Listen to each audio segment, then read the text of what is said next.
Starting something different. Doing some great Ace Attorney. Now, let's be honest. I played the original 6 games. I have not played the 2 side stories because one of them's Japanese only. Like one of the Miles Edgeworth games, 3 Japanese only. So I don't know what I'm getting into fully. I have an idea. If I need to, I'll probably look up a guide. But for the most part, I'm gonna just fly blind and see how far we get. I do have a guide for achievements. Specifically, it's just like, oh, what are the random little things I need to do for it? And it's just like, yeah.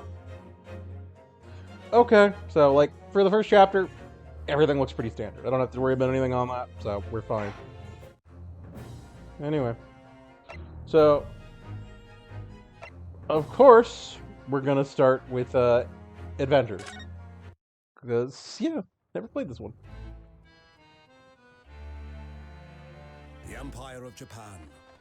After opening its doors, a push for cultural transformation brought great waves of Western influence to this far eastern island nation.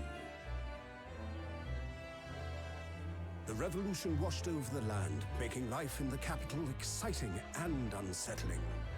It was a period of great change, and some was swept away by the tide.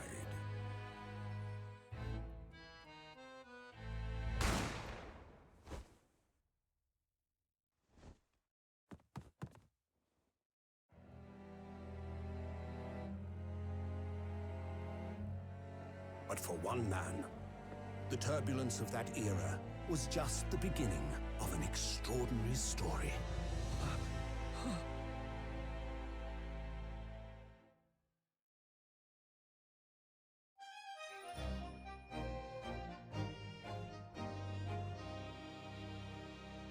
Interesting. Normally in Ace Attorney games, you see who does the first murder. Well, here we go.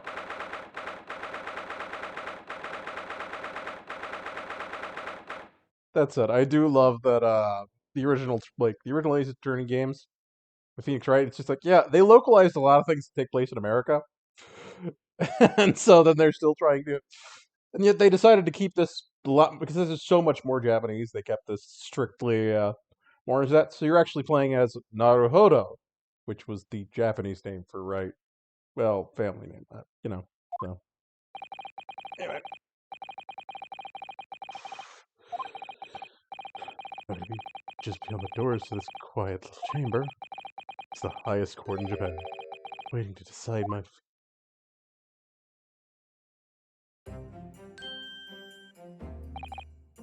What?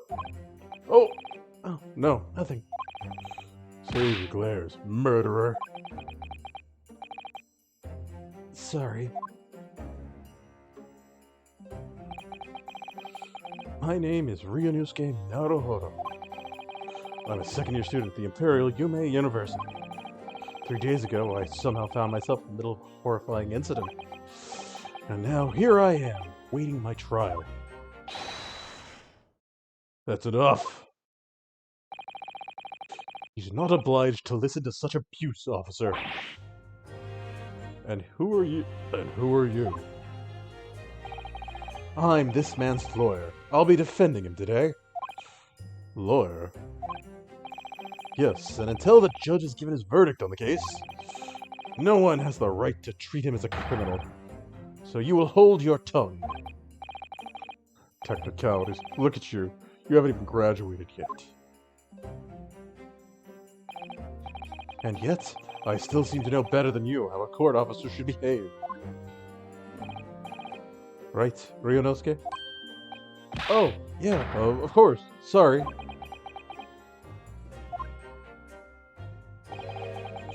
What are you apologizing to me for? Oh, no, I suppose that wasn't my fault. But really, Kazuma, I never meant to drag you into this. I'm sorry. There you go again, apologizing. Just like always. Ah. Now I must say, it's been all over the newspapers these past few days. Yume University professor murdered in cold blood by student. But obviously, you didn't actually do it, did you? Of course not. You have to believe me. I didn't do it. But I could never murder someone. Then there's nothing to worry about. Straighten yourself up. Hold your head high. You mean? I believe you. I know you're innocent, Ryunosuke. Kazuma Asogi, my best friend, also in his second year at Yume University. But he's far more clever than I. A star student, in fact. He's even a qualified lawyer. Impressive, considering he's still an undergraduate. It's not that impressive. The very concept of lawyers is only a few years old. Here in Japan, anyway. My qualifications don't mean much. Yet. You said exactly the same thing 3 days ago. You said exactly the same thing 3 days ago. But I'm proud to have a friend like you, Kazuma. Truly. 3 days ago. That's when all this started. Congratulations, Kazuma. It looks like you're going to get to study abroad at last. I know. I've been dreaming forever. I've been forever dreaming of this day. Finally, those government elites have acknowledged my academic achievements and successes in court. So you'll be representing Japan as you immerse yourself in the most sophisticated legal system in the world? I'm really happy for you. I'm proud as your friend. There's not a soul in the university who doesn't know Kazuma's name. He's a living legend. It's like there's some mysterious aura billowing around his temple. I want to bring about change in our own legal system. That's why I have to cross the ocean to see the real thing with my own eyes. The heart of the British Empire. I wish I could see it too. Then come with me. We'd have a wild time tearing up the streets of Her Majesty's City of London together. If only it were that simple. Oh dear, look at the time. I better be going. Alright, see you later. I think I'll stay and enjoy this place a while longer. Good idea. After all, it's not every day you get to visit a high-class Western restaurant like this. See you in English class tomorrow, then, partner.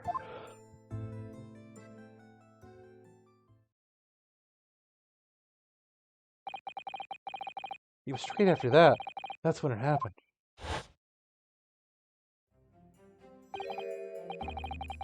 Osogi, may I have a word?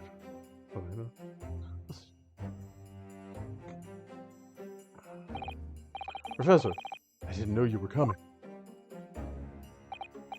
Well, this case has personal significance to me. But never mind that for now. Osogi, you should go immediately to the judge's chambers. To His Excellency's chambers? Why? He was looking for you before. You advocating for defense in this trial was a sudden decision. Seems there may be some confusion about procedures today as a result. Who is this man? I feel as though I've seen him at university before. I see. Then I'll go at once then.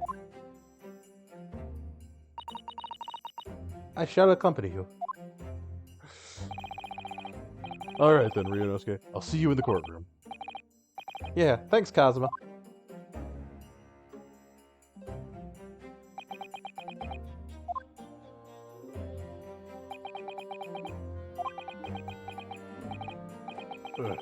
This is awkward.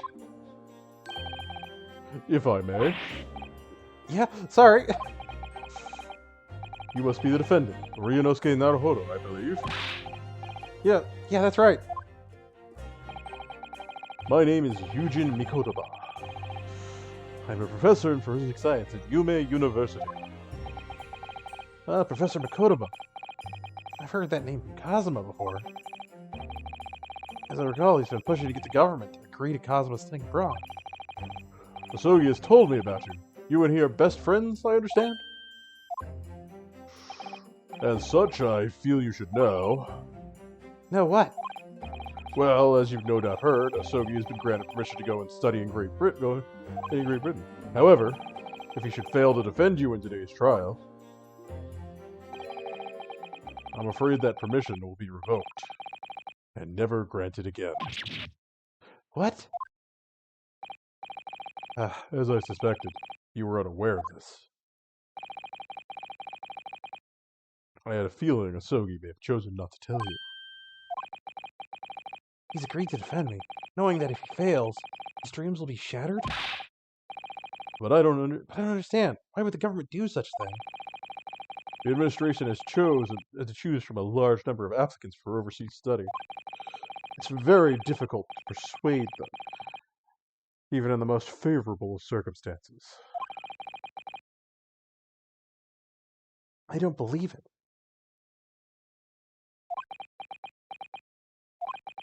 But I didn't do it. I swear. I'm not a murderer. Yes, that's what all murderers say. Anyway, I'm sure that's true. Nevertheless, I can assure you that proving your innocence will be no easy task. Especially with how guilty you are. I mean, come on, right? Sorry. You see, there are certain peculiarities about today's trial. Sorry? What do you mean? You'll soon understand once proceedings get underway. But then, what should I do? Well, naturally, I'm not going to suggest doing anything that could lead to conviction. You already have done that, right? Right, so... I'm innocent, but, as soon as the trial starts, the judge will pose a certain question to the defense. When that happens, you must answer before anyone else. You must say, I do. I do? But what will the question be? Surely not. Do you accept the accusations brought before you? Of course not. Defendant. Court is about to begin. Proceed to the courtroom at once. It would seem our discussions are to be cut short. So allow me to summarize. Kazuma Asogi must not be the defense lawyer in this trial. Of course, says the defendant, the final decision is yours. What are you waiting for? You want to be found guilty for failing to appear? Get moving. There's no point in having the likes of you anyway. This is it. If the trial goes badly, Kazuma's dreams of studying abroad are over. And what's more, I'll be found guilty of murder. And so, with absolutely no idea of what lay ahead, I embarked on that unforgettable trial. My one and only chance of proving innocence. The trial would decide my destiny.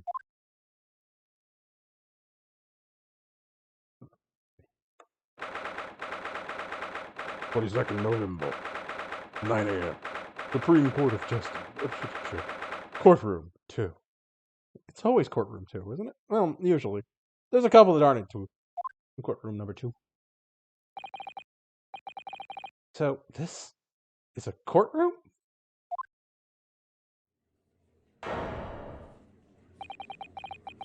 Supreme Court of Judicature. No court in the land has more power. I don't much like the look of those people sitting in the public gallery. Lots of military and other uniforms in here. The powers that be have demanded this be a secret trial. A secret trial? Trial that's closed to ordinary members of the public. Only military and government officials may attend. What? But why? It'll become clear in time. But for now, you need to concentrate, Ryunosuke. It's about to begin.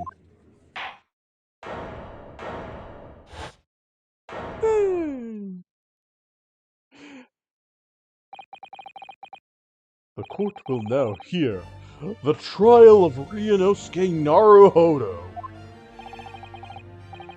The prosecution is ready, Your Honor.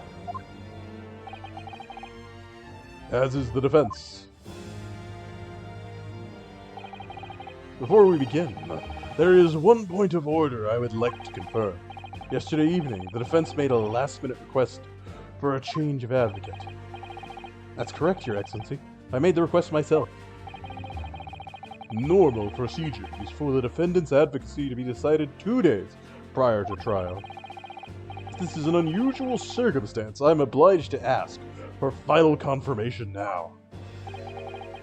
Who advocates for the defendant in this trial? This is it. This must be the question.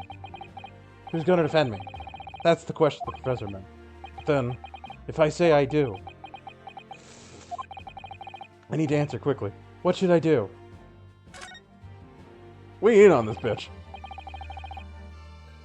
Your Excellency, no confirmations. As I'm standing here beside the defendant, I hope it's clear who will advocate for defense.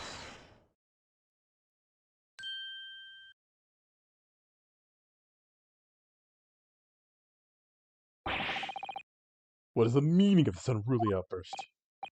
I would like to inform the court that I, Ryunosuke Naruhodo, will be defending myself. You'll be... What? What are you playing at, Ryunosuke? Professor Makoto told me everything, just now, before the trial. He did what? He said that your dreams of studying abroad would be dashed if I were to lose. How sad. It means you don't have faith in me. You think I won't be able to get you off. No, it's not that, really. It's just that... Well, on the off chance that things don't go well for me, I couldn't bear to be the reason that you... Yes. I knew that's how you'd feel. Which is exactly why I decided not to tell you. Professor Makoto shouldn't have stuck his nose out. Very well. The court hereby recognizes the defendant's desire to advocate for himself in today's trial.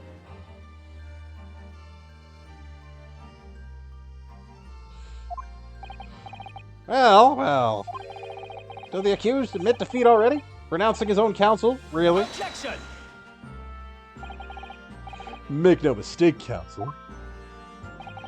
This merely shows the defendant's innocence is so apparent he's confident he can speak for himself. Isn't that so, Naruhodo-san? Oh, yeah, exactly. Exactly what I wasn't thinking. I'm not confident at all. In fact, my mind's a complete blank. You know, like the guy who got murdered. Anyway.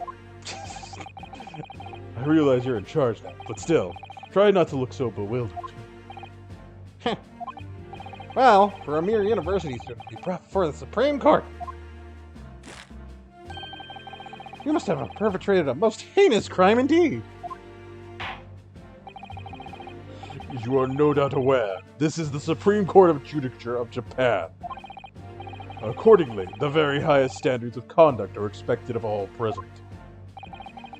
Do I make myself clear, Defendant Naruhodo? Yes, Your Excellency. Therefore, it is my duty to assess your competence for the task you've undertaken. My competence? What does that mean? Questioning your ability to do the job. Well, you can't be questioning it more than I am. So let's start with the very simplest of questions. Oh, yes. Kindly state before the court the name of the victim in this case. Well, that's easy enough. I've heard his name more than times than I care to remember. But, wait. I'm so nervous I can't even remember that. What was it again? Ryunosuke. Let me guess. Your mind's gone blank. You know me so well. All the relevant information for this case can be found in the court record. But I can't even find that. Simple. You can access the court record with a press of E. You ever find you've forgotten something? Just consult that. It's all in there. I just press E for the court record? Alright. There's no time to lose.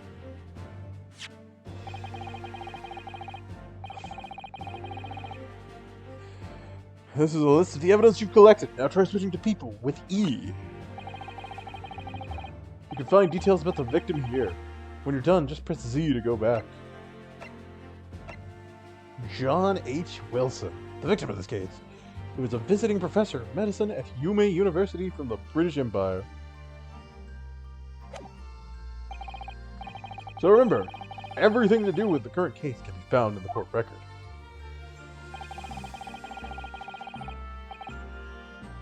Now you better not keep His Excellency waiting any longer. Now go on.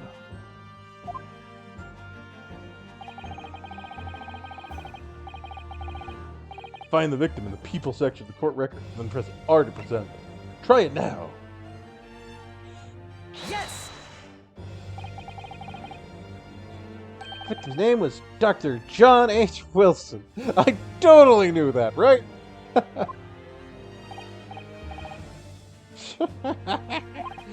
Well, at least you can remember the name of an esteemed member of your own university. Dr. Wilson was a visiting professor from England, invited to Yume University 3 years ago. Indeed, which is the reason why this case has such profound implications. The British Empire is at present our country's most valuable foreign ally. And as you will be aware, we've just signed a new treaty together after lengthy negotiations. They can't have anyone who hasn't heard of the Anglo-Japanese Treaty of Friendship and Navigation. And yet, despite these delicate circumstances, the blood of an Englishman has been spilt on our soil. You two are both undergraduates of the Imperial Yume University, not? Murdering a professor from the very institution that provides your education. Have you no honor? But I didn't do it. This case is coming under great scrutiny from our allies on the other side of the world. The court therefore wishes for a speedy resolution to this matter. In other words, our feeble government is scared of upsetting England's policymakers. And you're a convenient and expendable scapegoat to blame for this crime. So that's why this trial has these unusual peculiarities, is it? Exactly. Our government needs to convict someone as quickly as possible. All because the victim was an Englishman. Yeah, Dr. Wilson was an Englishman. But nationalities and treaties won't make any difference for me here. The fact is, I was there at the scene of the crime. Oh dear, look at the time. I better be going. Alright, I'll see you later. I think I'll stay and enjoy this place a little longer. Sorry, okay. Good idea. It's not every day you visit a high class. I fucked that up. See you in English class tomorrow then, partner.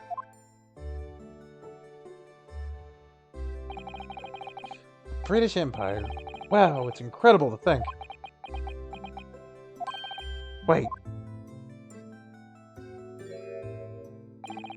I've seen that man at university. I'm sure he's a visiting professor from Great Britain. I don't know his name, but still. I should go and say hello.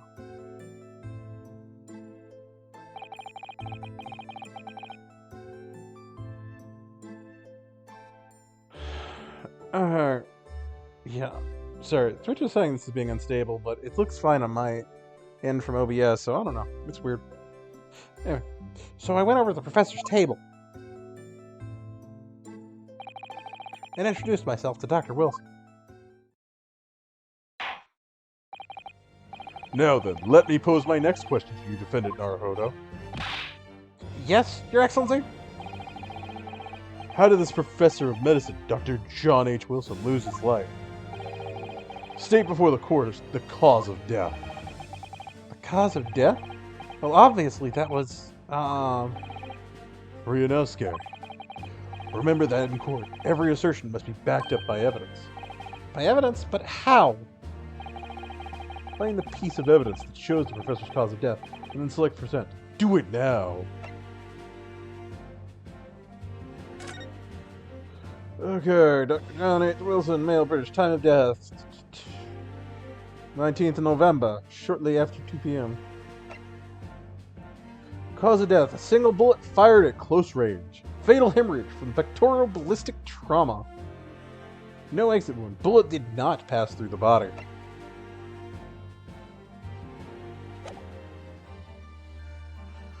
Okay. Present. Yes! Well,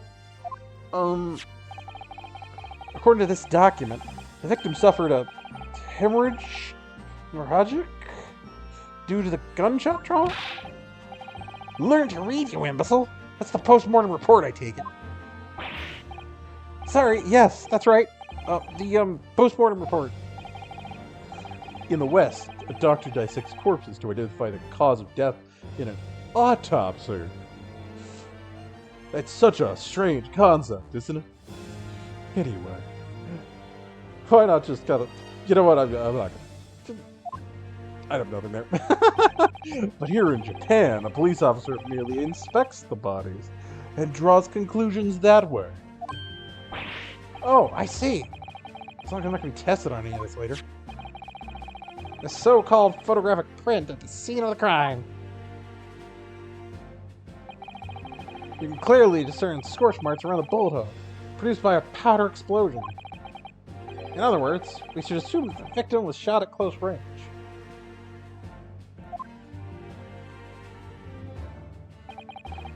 Thank you, counsel. The court will accept this modern scientific evidence into the record. Ah, yes.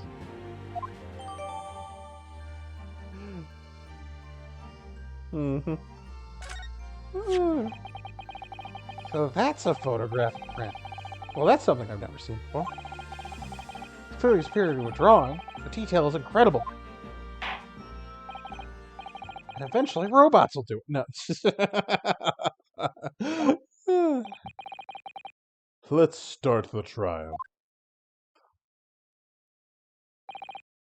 Certainly, Your Excellency. So, without further ado, in order to better apprise the court with the facts of the case, the prosecution hereby calls the first witness, who was there at the scene of the crime when it happened. This is it, then. I think I may have worked out what the professor had in mind. The professor? You mean Dr. Makotoba? Yes, clearly you're the defense lawyer today, not me. But that doesn't mean... Well, I can still act as your assistant. Ah, of course. When he was speaking with me before, he simply said, Kazuma Asogi must not be the defense lawyer in this trial. He really has been sticking his oar in, hasn't he? Maybe, but any help you can give me would be greatly appreciated, Kazuma. Well, my first piece of advice is, rein in that crazy look of bewilderment and control the cold sweats. Only be rein in that crazy headband and control the cold stares first.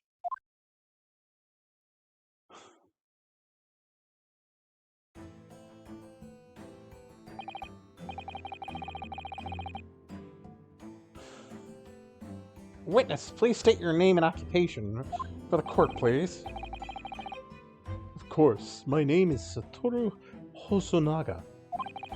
I am the head waiter at a Western-style restaurant called La Carnival.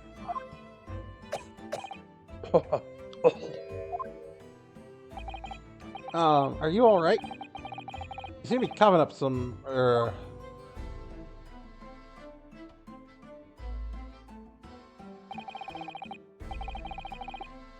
It is a regular occurrence. It doesn't really bother me. Well, it really, really should. As everyone knows, the capital's southeastern quarter has developed for foreign visitors some years ago. It's become a very fashionable district now, full of hotels to accommodate overseas guests. This grim crime occurred in one of the district's so-called restaurants, an Occidental eatery, 3 days ago. Understood. Hosonaga-san, will you kindly tell the court everything you can about the incident? At once, sir. And no petty introductions for the aspiring lawyer boy, please. Oh, perspiring maybe, but aspiring? It was just after 2 p.m. in the day in question. We've had a few diners at that time of day. The lunchtime rush was over, and there were only 3 tables still occupied.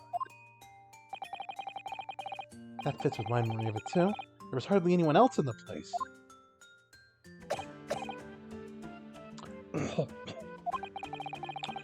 It was when I was in the kitchen, putting away crockery and cutlery.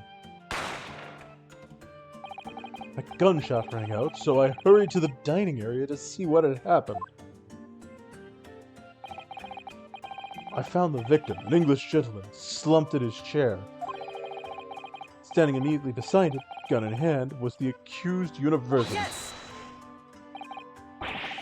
Hold on, let me clarify something here.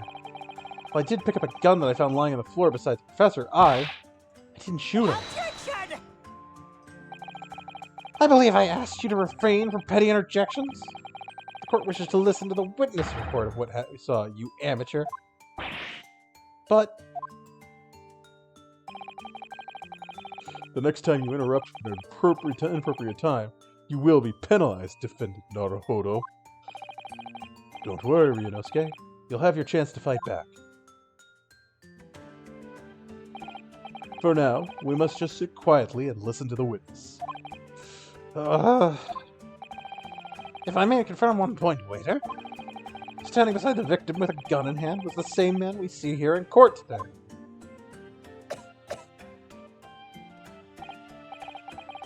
Yes, without question. I see. And apart from the accused, was there anyone else standing beside the victim?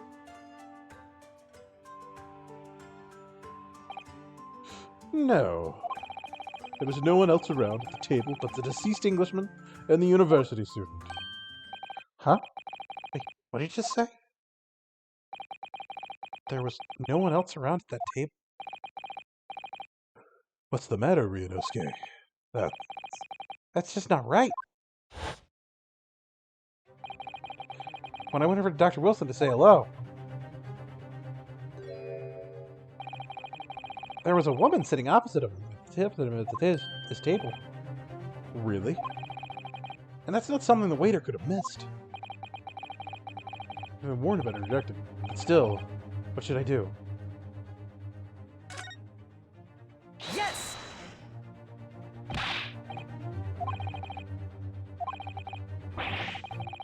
Objection! Dear me. What are we gonna do with you? Your blatant disregard for court proceedings. I'm beginning to wonder if you're not a fraud. Could it be that the accused, this mere student, is not a real lawyer after all? But I'm sure of what I saw. Also, Naga-san, is there any chance you're mistaken? Perhaps your memory of events is hazy. No. The deceased gentleman came to dine alone. I don't believe it. I actually have a rough plan of the restaurant as it was that day. Please have a look if you'd like. Let me see. A sketch of the establishment's layout, drawn by yourself, as I presume? That's right. I'm afraid I used the back of my business card. It was a turbulent situation. However, as you can see, the gentleman in question was seated alone. Well, you're clearly a very conscientious waiter. Thank you. Thank you, sir. The court will take this plan and add it to the court record as evidence. Well... Is there a problem? Hand the plan to the court officer at once. Of course. Here you are. What was that about? He's been completely calm and collected until now. Something certainly seems to have shaken him.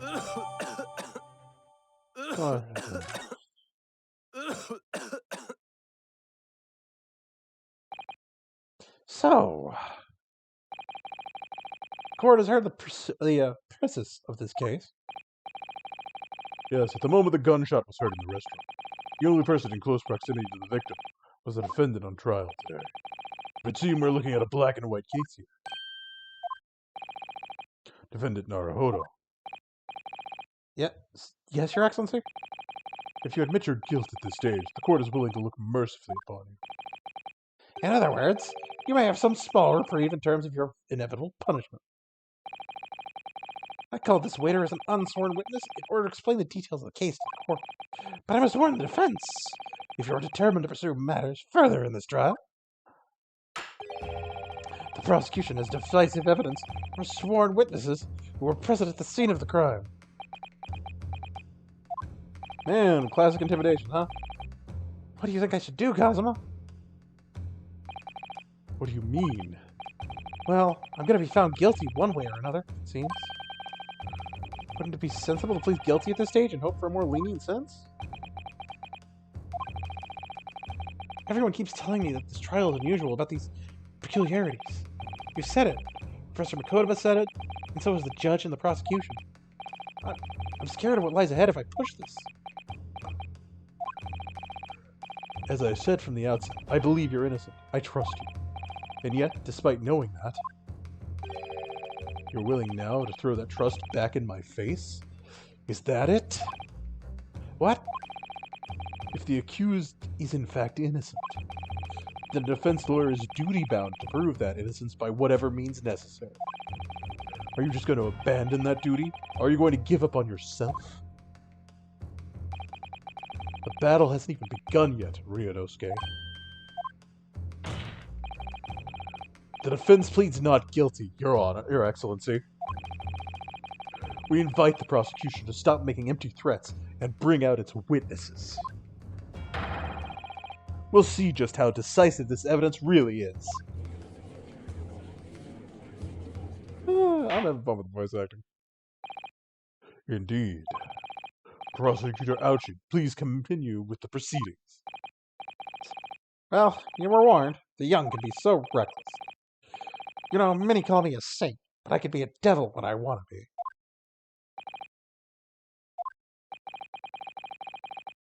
In a few short moments from now, that dumbstruck young mouth of yours will be silenced forever. The prosecution calls its next witness. I didn't even get a chance to press any of that. Very well, officer. Bring forth the witness at once.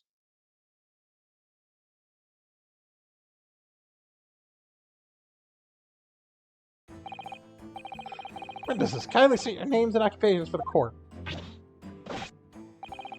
Yes, sir! The Great Nippon Imperial Army Sergeant Yasanosa. Reporting for duty, sir. Myself, I find and employ as a purveyor of fine articles of antiquity from effervescence of our nation, Nippon, and conduct my trade from Rasute, a humble primitive in the 2nd District, Kuryokurokata, at your service. An antique dealer and a soldier. What an unusual pairing. Both these gentlemen were present at the restaurant the day in question. There must be diners at the other table, the waiter mentioned. Myself, I habitually take tea of the most exquisite aroma at the establishment in question, always post-noon, and not infrequently converse with interested parties regarding the curios with which I make my business. I can't understand a word that old man is saying. He's an antique dealer, and it sounds like he's a regular at La Carnival. He seeks out potential customers who may have an interest in antiquities and tries to sell his wares to them. He obviously targets La Carnival because it's a high-class restaurant with rich clientele.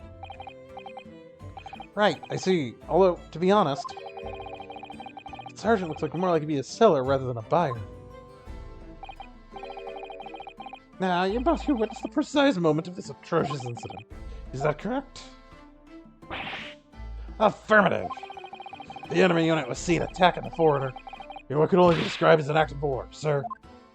It was that black uniform rogue infantryman over there who unloaded his firearm, sir. This man's impossible to understand as the other. But I'm almost sure I heard a strange noise during that last thing he said. So this is the decisive evidence the prosecution was threatening. The soldier claiming that he actually saw the precise moment he shot the victim dead. Yeah. Yes. Well, are you starting to feel uncomfortable? If I'm honest, I was feeling uncomfortable from the start. Now, the court will hear from your formal testimony, please. You will state everything you saw, the precise moment of that incident. So, yes, sir. Ready to report, sir. I'm savoring memories of a most anesthetic afternoon.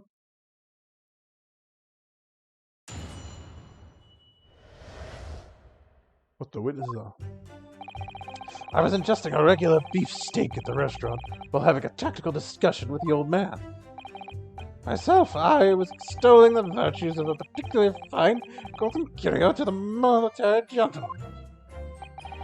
At that precise moment, a firearm was discharged. I observed the enemy's actions with my own eyes.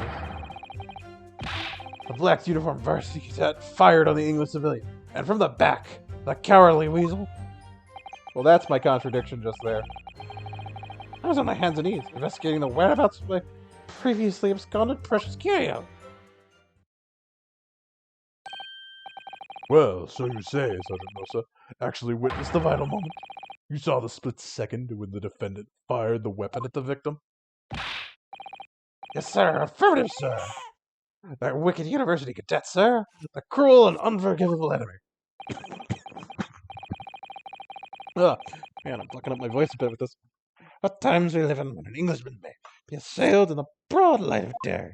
But this is ridiculous. I didn't shoot anyone.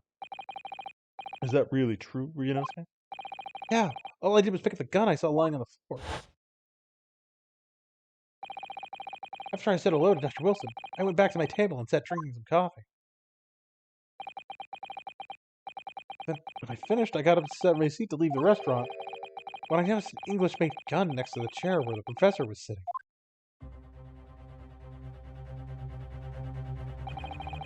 I thought perhaps the professor had dropped it. So I bent down, and just as I was picking it up,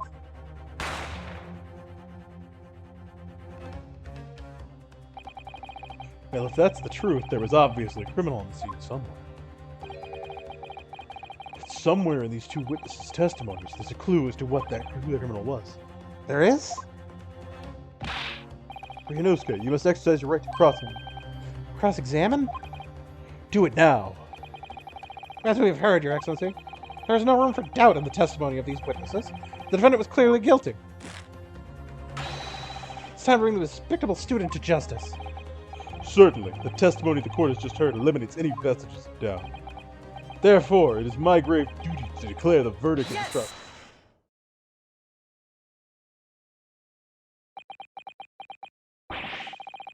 What in the name of the Emperor is the meaning of this outburst? The defense demands its right to cross-examination. Dear me, dear me. Let me guess. The Hachimaki headband boy next door told me to do it? How pathetic! Huh? How do you know? The prosecution objects. This is a clear waste of time. Defense has no expertise. How can he possibly carry out a cross-examination? The defense is asserting its right to a cross-examination.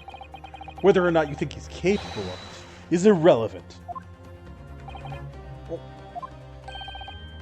Kazuma is so commanding. Yes, very well. Let the defendant conduct a cross-examination of the witness. Alright, this is where the battle really begins, Ryunosuke. But I don't even know what I have to do on a cross-examination. Isn't it obvious? You have to expose the lies of the witness's statements. How? You didn't fire the gun, which means that what that soldier said has to be a lie. Well, yeah, but It's just a case of proving it. And the key to doing that is evidence. right. Evidence. All you need to do is present some decisive and irrefutable evidence that proves the witness's lie. Now let's go, Ryunosuke. Don't let them beat you. Oh, man, I'm really digging just like, I like the whole Naruto has no idea what he's doing kind of thing here. It's pretty great. Yeah. Sorry if my mouse is, being distracting, but it is what it is. I was just so hang on. Let's press something. Yes!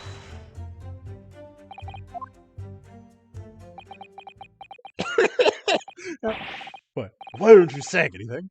Is this some new interrogation tactic? I hadn't actually thought of what I wanted to ask. Just ask about anything that catches your attention, anything that bothers you. All right then. This beef steak you mentioned. What kind of food is that? Beef steak is a delicious cut of veal, vigorously cooked on a cast iron grill and served piping hot. Oh. If food received medals of honor, beef steak would be highly decorated as cutlet. Right. See, thank you, sir. So, next question.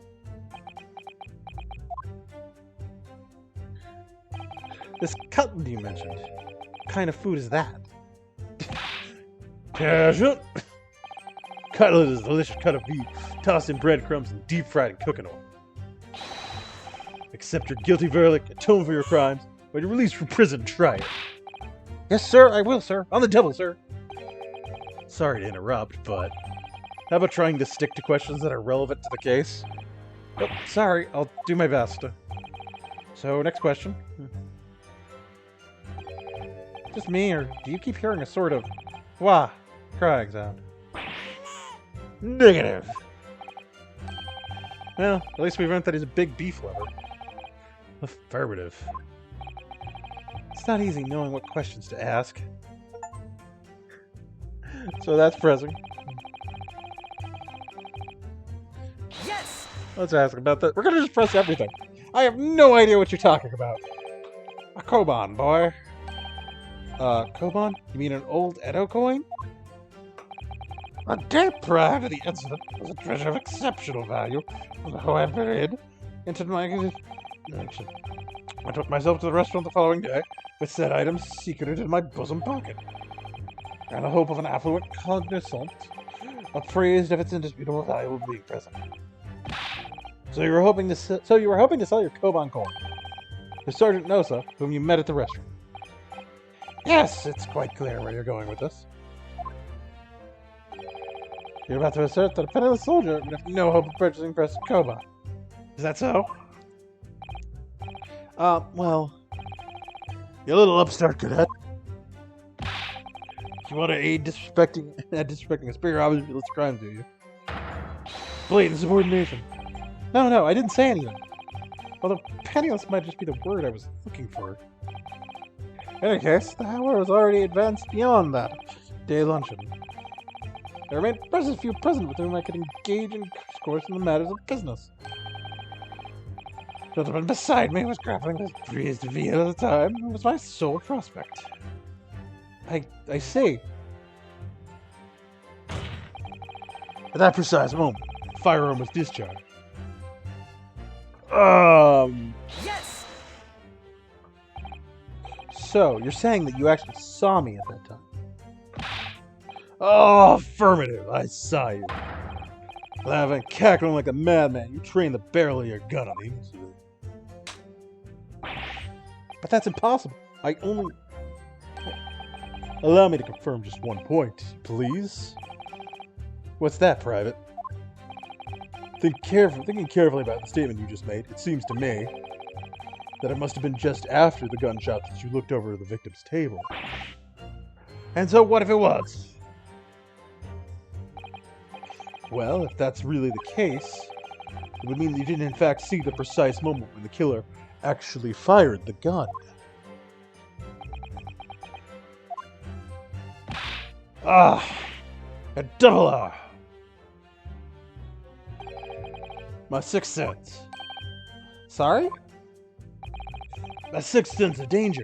I picked up on the waves of murderous energy radiating from your foul mind, which means, split second before you pulled the trigger, I was looking right at you, cadet. Surely that's not really possible, is it? And where do you think I'm gonna go? I am today, though I couldn't sense danger in here. Well, it would seem this soldier is aptly convinced that he saw you do the deed. This is not good.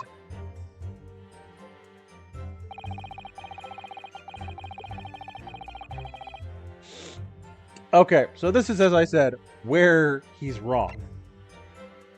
See, as he said, shot in the front. Present. Yes!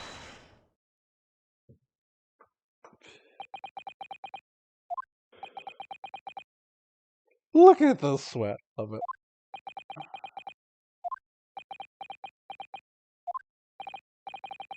What are you playing at, cadet? What is the meaning of this insubordination? Touching some photographic print in my mustache. Inconsistency, sir. I mean, yes. There's a clear inconsistency here. What nonsense. What can this print possibly tell us we don't already know?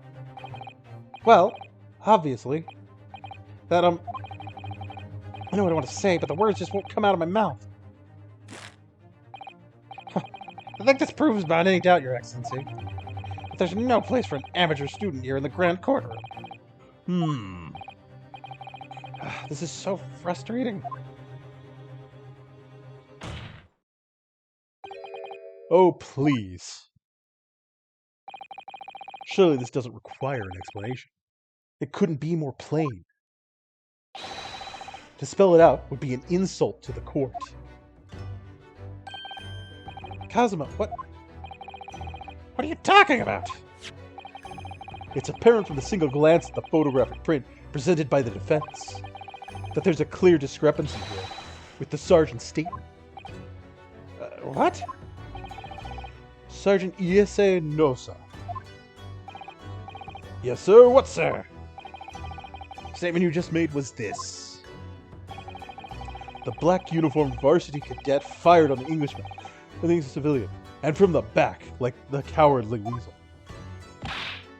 Yes, sir. Affirmative, sir. I wear the crown of my own military grade eyesight. But no, that just can't be. And why not, cadet? Because... Take a close look at the print. The victim, Dr. Wilson, died from a bullet to the front, like bullet wound to the chest. Sergeant, according to your witness statement, the culprit shot the victim from behind. And that is the obvious discrepancy here. Well, how do you explain it? What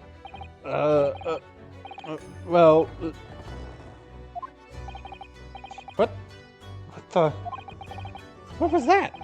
Something just popped up from behind his back, but he pushed it down again. Certainly, there's a clear discrepancy with the facts here. Would you not agree, Sergeant Nosa? Yes, sir. At this juncture, that would appear to be indisputable. Till the moment I heard the firearm discharge, my eyes were firmly fixed on the delicious carnival steak, sir.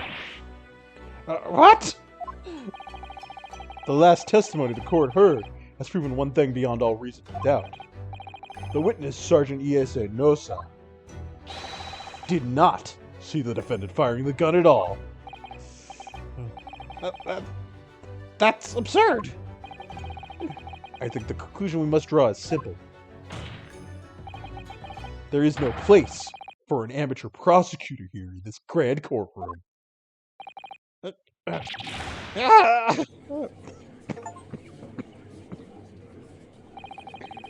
been a complete turnabout in the mood of this trial, just from that one discrepancy.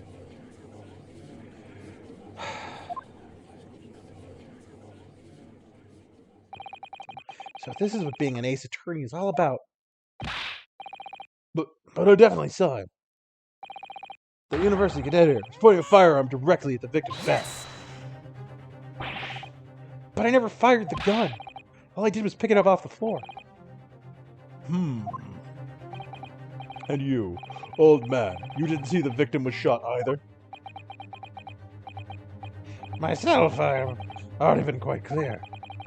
The gunshot interested me not. I was far too busy on the floor. Too busy on the floor? Sorry, what were you doing? Hunting for treasure. Treasure? Indeed. Hoer Koban, my prized coin.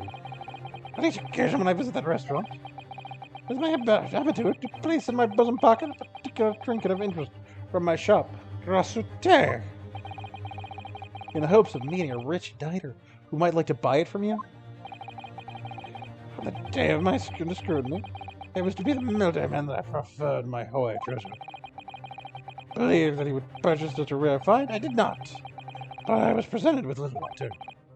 And then, averting my eyes for the briefest of moments, it was there no more. It simply vanished. The Koban vanished? Hunting around under the table, I was, in case of mayhap, it was all in there. And then it happened.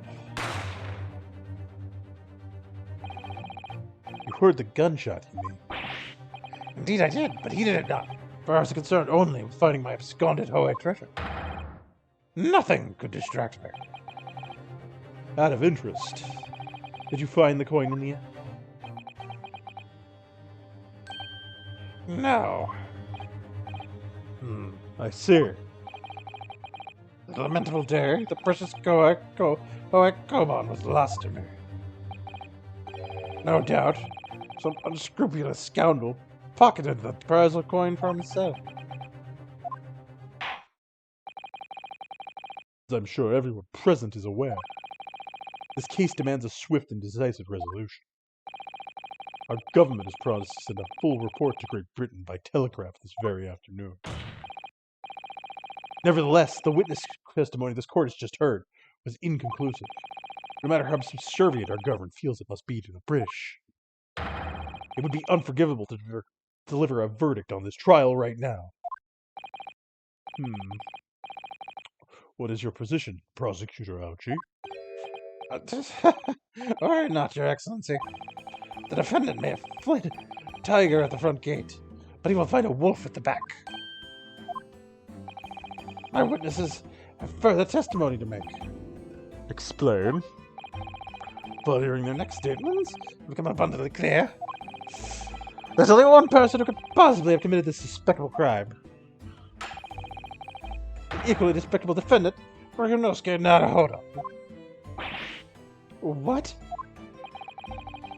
He really seems to have a despicable opinion of you, doesn't he?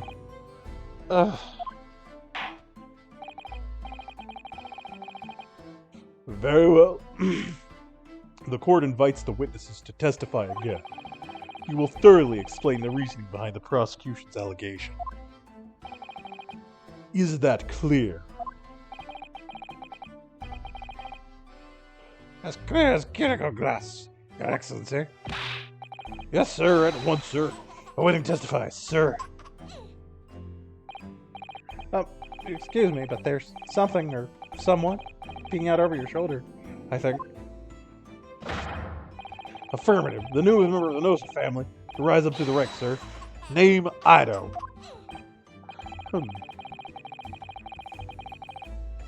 It would seem those straps are a sign of the sergeant being too strapped to afford a nanny. Ido, attention! Your father is about to quell the enemy.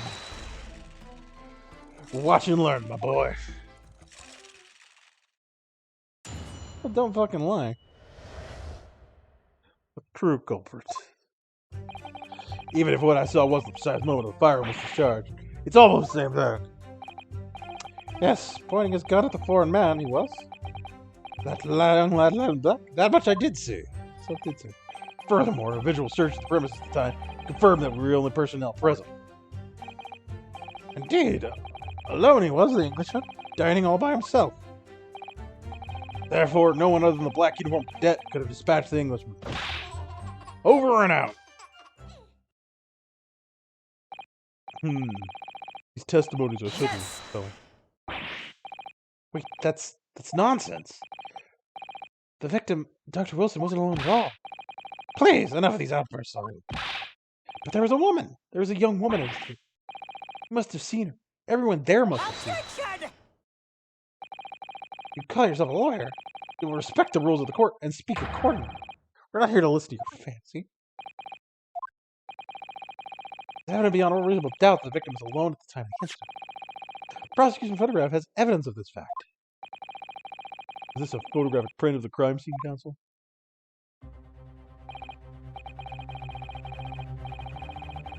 Indeed, of which the table of the victim was taken by an investigator immediately after the incident.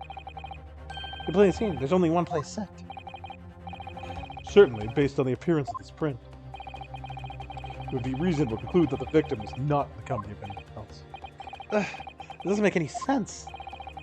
The court will add this new photographic evidence to the record.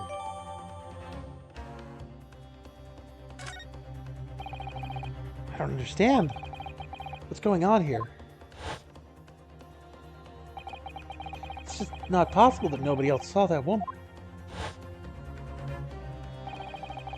The waiter before said the same thing. He maintains that Dr. Wilson came to the restaurant alone as well. But that's not true. I saw her. I swear that I saw a woman with him. It would seem that we'll be able to telegraph the report to Great Britain on time after all. This testimony we have just heard leave no further room for doubt. These are very sensitive political times, as we all know. The ink is still fresh on the treaty with Great Britain. Think that I, Takatsuchi Aoji, will have contributed to the amity of these two great empires as well. Man, his descendants, Winston Payne and, God, what's the other one? What? Yeah, but the Payne family are his descendants, and they're the same kind of assholes. Anyway. How could this be happening? It's just ready rule. Stand tall, Ryunosuke. It's not over yet. What?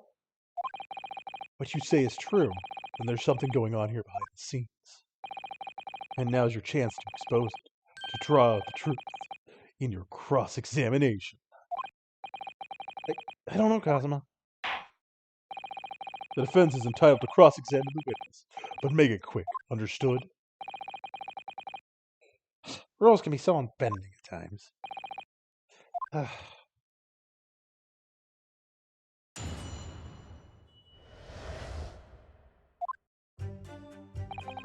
What I saw wasn't the precise moment of time, Jack. It's almost the same thing. Let's start pressing everything.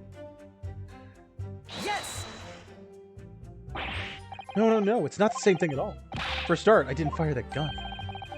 We have a difference of opinion on that. The opinion of a uniformed officer versus that of a fledgling cadet. I don't think so. Consider this, defendant. Just a moment ago, I blinked. Did you see it? Did you see me blink? How could I? And yet, there's an undeniable fact that I did blink. So there you have it. Have what? Attention! Sound of the firearm ringing in my ears the very next moment. I saw you waving the gun at me. I think that says it all, don't you?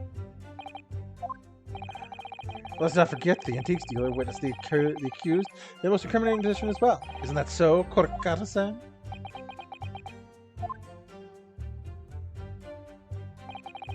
Yes, pointing his gun at a foreign man he was. That young lady, that young lad in black. I had much myself to say. Yes! Yes, it may be true that I was holding the gun at that point in time. But I told you already, that's only because I picked it up off the floor. Well, obviously, as the culprit, that's the only way you can explain it away.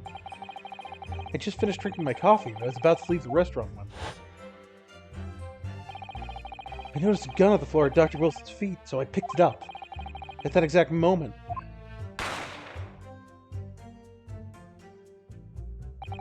A gunshot rang in my ears.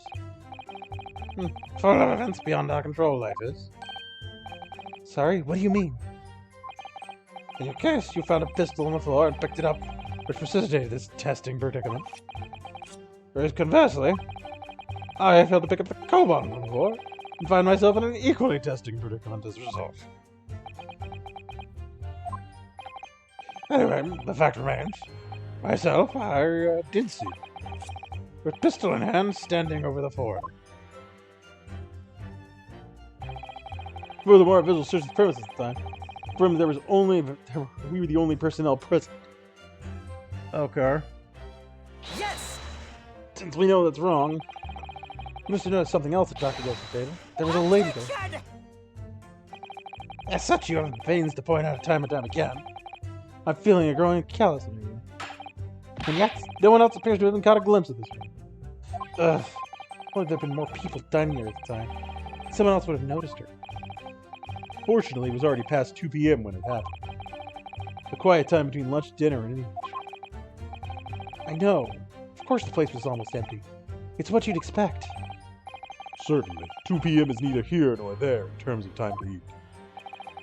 I wonder if there was a reason why the victim was eating at that time of day, and why he was alone. Yes, Your Excellency, there was indeed a reason. There was? This was found in the victim's jacket pocket. What is this, Counsel? It's a medical report card, Your Excellency. It would seem the victim had an appointment at a clinic prior to visiting the restaurant. At a clinic. Yes, there would appear to be an entry date for it. 19th of November, noon to past 1 p.m. The very day of the incident. So the victim went to a late lunch following his appointment. The explanation couldn't be more simple. The prosecution had no need to submit this evidence before, as it really has no bearing on the case. I wonder. What do you think, Ryunosuke? Well, it's hard to see how it could be related, really. Remember, you could request for it to be entered into court record as evidence if you think it could be useful. Should I ask for Dr. Wilson? Yes. Yes!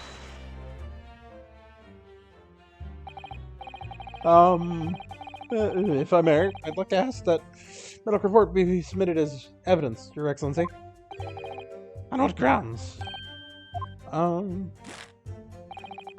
court has already heard a conclusive witness testimony. Additional evidence would be extraneous. Not to mention the victim's movements prior to his arrival at the restaurant of no concern.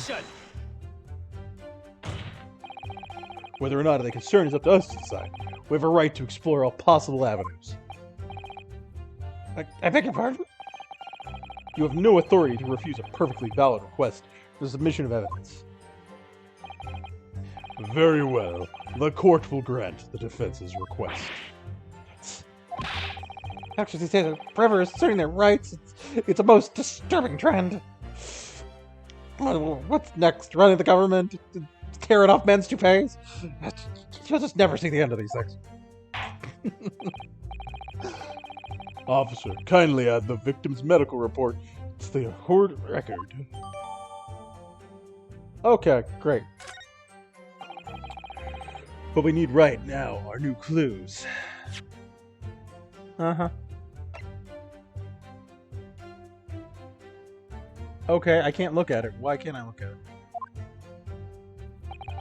You have to explore things from every possible angle, even if they don't seem relevant at first. Right, I hear you. Huh. You're inspired to prolong this trial as much as you'd like, but it's the day after the festival already for you. Or perhaps you'd forgotten. But these witness testimony leave no room for doubt. Feel free to reiterate for the accused, Kodakata-san.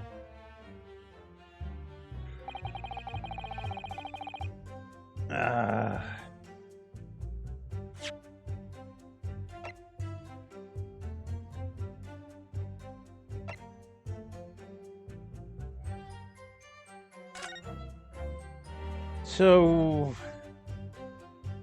interesting. I don't... So that's fine. That's also the same picture.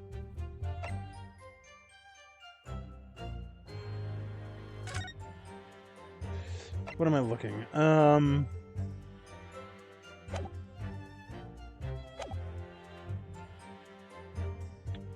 Yes! So you actually saw that with your own eyes, did you? The victim, Dr. Wilson, dining alone. That I did. Forgive me for the position I placed you in. The testimonies of the old man, the soldier, and the waiter all agree on that point. Isn't that interesting? Let us not forget, the incontestable evidence we have supports their statements as well. As can clearly be seen, there's only a single beefsteak on the victim's table. A meal for one. No. The antiques dealer, the sergeant, and the waiter who testified before. It's not impossible they are all lying. But if so, then why? If I'm perfectly honest, I have absolutely no idea. Never mind, Evan. Yes! Why aren't you telling the truth? What did you say, Cadet? Clearly remember. There was a woman sitting across the table. Perhaps one of you might not have noticed. But for both of you to have failed to see the professor's dining companion, it's just not possible. Unfortunately for you, Defendant Naruhodo, it's just not the case for these two witnesses alone. Sorry? The waiter, whose testimony the court heard earlier, clearly stated the same thing. He also said the victim was alone. That's right. Precisely. In other words, you're a sole proponent of this phantom lady. But I... If such a woman were indeed present at the scene, the prosecution demands to see proof. And if no such proof exists, the prosecution demands no further mention of this phantom woman be made. The blatant waste of the court's time. There's nothing I can say to that.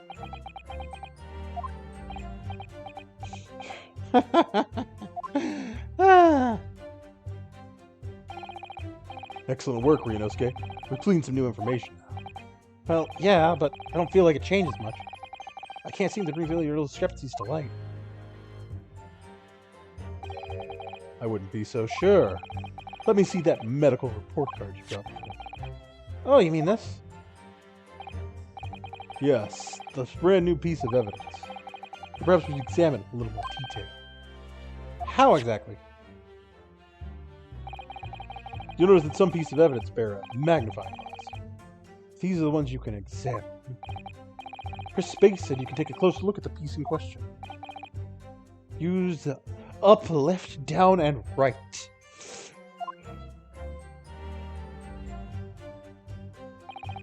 To rotate evidence in all directions.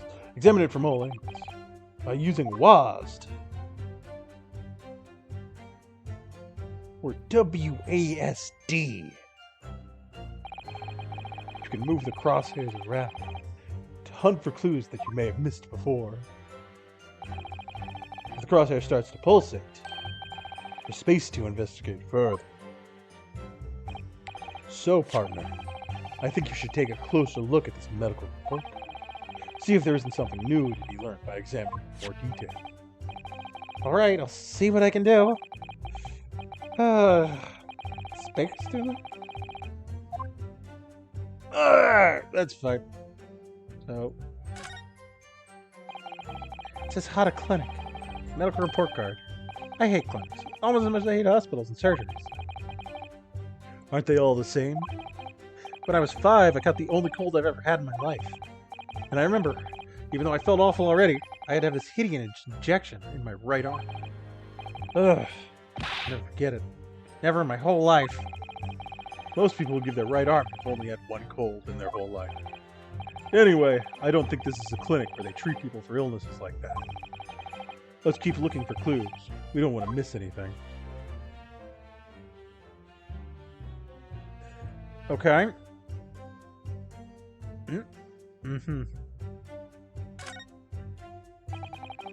Looks like this medical report card was first issued quite some time ago. It's probably a record of long-term treatment. That's why. With the family doctor, I imagine. Well, I can't imagine going to a doctor, I mean. As long as I'm alive, I've never consulted. Well, if you were dead, there'd be no point. So, you don't like the doctors, then? Why would you? They make you drink horrible tasting medicine, they give you painful injections, and they demand lots of money for you. For the privilege, all when you're at your lowest ebb. You sound like a model patient. With a bad case of stubbornness, no less. For which the only cure is a very bitter medicine indeed. out the trophy for examining it, but we haven't even opened it yet. I guess since this is a required thing to do. Hello. Let's have a look. This is some kind of medical history. Ah, there's an entry for the day the professor was killed. Extraction of molder with a topical anesthesia. Extraction of molder? You mean he had a tooth taken out? It would seem so, just before the incident. He had a bad tooth removed. Perhaps they used laughing gas.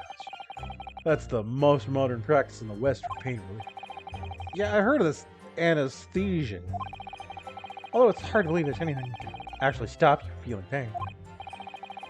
Ah, there's a cautionary note from the medical practitioner as well. Strictly no food or drink besides water for 3 hours post-procedure until anesthetic effects have passed.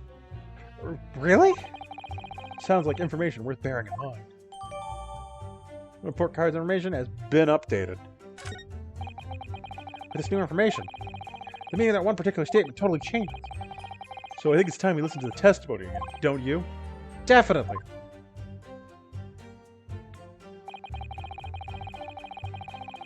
Don't care.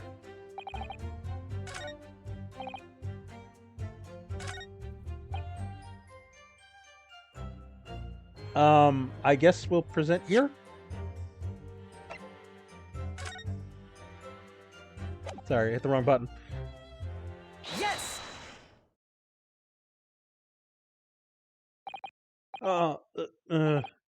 Well, I think, what are you withering about that? You call yourself a lawyer? I wish I could, but first and foremost here, the accused. Ryanosuke. Everyone stumbles on their words occasionally. Even under the circumstances, I wouldn't worry about it. Thanks, Kazuma.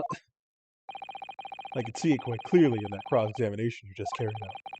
You raised your hand straight up like that, so purposefully. You knew exactly what it was you wanted to say. Don't feel like you have to choose your words carefully. Just say what you're thinking. All right, and thanks for the advice.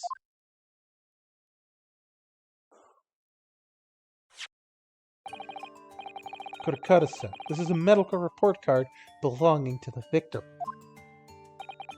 Ah, I see. And I don't see. What of it, boy? Comparing what is written on this report card with your witness statement, something clearly doesn't add up. Objection! Dear me, dear me. You've gotten your words so soon, you amateur? Sorry, what? You are not to enter court proceedings with your amateurish drivel. But let's see if I can explain in words you might understand. It's after 2 p.m. in the afternoon, when the victim was murdered at the restaurant. Whatever he may or may not have done before that time is completely irrelevant. But that's... Remember, Ryanosuke, you don't have to use clever language or fancy words. Just make your point. Your Excellency, I believe we're finished here. There's certainly no one to prolong this trial further. The witness's testimony to the court of had no clear and concise. The medical report card has no bearing on the matter at all. For the simple reason that there's no one else besides this pale-faced pupil who could possibly have perpetrated the crime. This medical report card has nothing to do with the case? Do you really believe that? What? That almost half petrified me, boy. Of course I believe it. How could it possibly be relevant? Perhaps because the Hada Clinic, which issued the report card, is a dental clinic. A dental clinic? Is that supposed to mean something to me? Perhaps if I told you that the victim had just had a tooth extracted? What's this now? And furthermore, if I told you that as a result, the victim had been forbidden from eating. Just what are you trying to say, cadet? He had orders not to eat? So what? It's all written up in here. No food or drink other than water for 3 hours post-procedure while anesthesia wears off. What? No, that can't... Kurakata-san. What boy? What? As you just heard, When he was killed, sometime shortly after 2 p.m., the victim couldn't have been eating anything at all. No. Additionally, There's more? you have assured the court with unwavering self-confidence that the victim was dining alone. But that cannot possibly be the case. Because the victim, as we now know, had just had one of his teeth extracted and was still experiencing the effects of anesthetic. Expertly done, partner. Objection!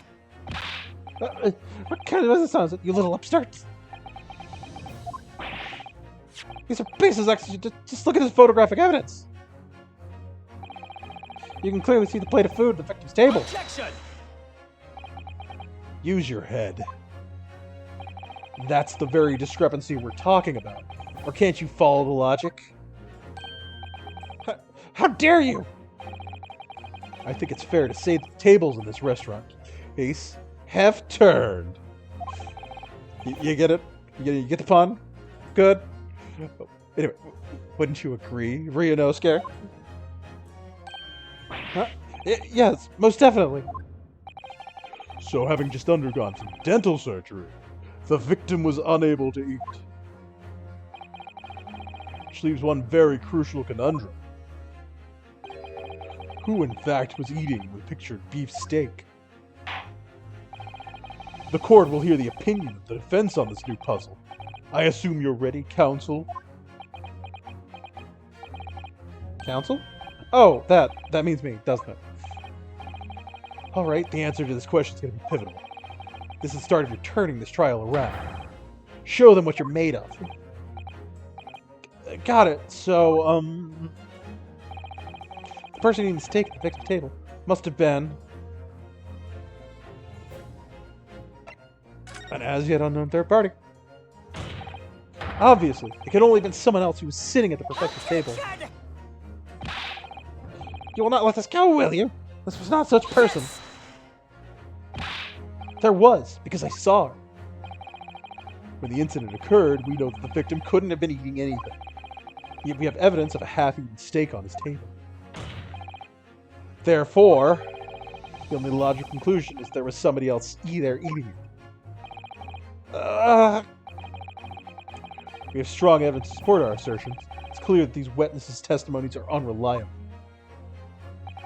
If the court decides to push through a ruling at this stage, we will have to lodge a formal complaint with the Ministry of Justice and pursue a fair retrial, relentlessly. Kazuma? Are you insane? You would take on the government? Don't worry, counsel. I have no issue with you. What do you mean? I have issue with them. These two witnesses in the stand. What? What are you talking about? We have demonstrated as evidence that the victim is not alone. So, if it now turns these two have deliberately lied when giving you testimonies, obviously, you'll be charged with perjury. Perjury? And, since this is a murder trial, you will also be deemed complicit in the killing. Complicit? In murder? Oh! I can't do this. Negative. There was no mention of this at the tactical meeting. I was just following orders. That's right, as the man says. Just say you never saw the gentleman. That's what they told us. Oh. What did you just say, Kodaketa-san? No, you were just following orders. Now hold on, lad. You say you never saw the gentlewoman? When you say gentle, do you mean you saw the victim with a lady from overseas? What? Objection! What's the meaning of all this? These witnesses gave false statements? Is this true, you pair? Just one. Just one simple slip of the tongue.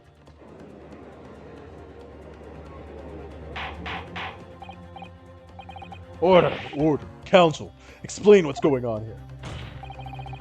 It's painfully clear now. You tried to prevent these witnesses from telling the truth. Absolutely not. The prosecution knows nothing of this. And who's behind this? Who tried to make you keep your mouth shut? That's classified. So you're prepared to be tried as conspiracy, this murder, are you? Yeah, you wouldn't. This can't be happening. Ryunosuke, judging from the way they're reacting to this, I'd say they were sworn to silence by someone with considerable influence. However, I don't believe Aochi had any idea about it. What are you saying? I mean, to yield that kind of influence, there are only a handful of possibilities. It can only be the government, the military, or the police, I suppose. Well, any ideas who might be behind this? If they can affirm who tried to silence these witnesses, then we can continue our pursuit. So we need to name whoever that tries to make the witnesses keep their mouths shut. Of course, we'll need evidence before we make any firm accusation. Evidence to prove whoever it was really did wield his or her power. But how? How can we possibly... Remember how we made progress before. Before? Examined this piece of evidence in more detail. Found a new clue as a result. Oh yeah, that's right. Well, that's not the only piece of evidence we have, is it? We need to re-examine everything and make sure there's nothing we've missed. There's no time to lose. I want answers. If it's proven that these witnesses have been manipulated, I assure you the penalty will be severe. Please, wait, Your Excellency. I had no idea about any of this. I swear to every Shinto god. I knew nothing. And what does the defense have to say about all this? Well, Your Excellency. No time to think. I'm just gonna have to close my eyes and shout out the first name that comes into my head.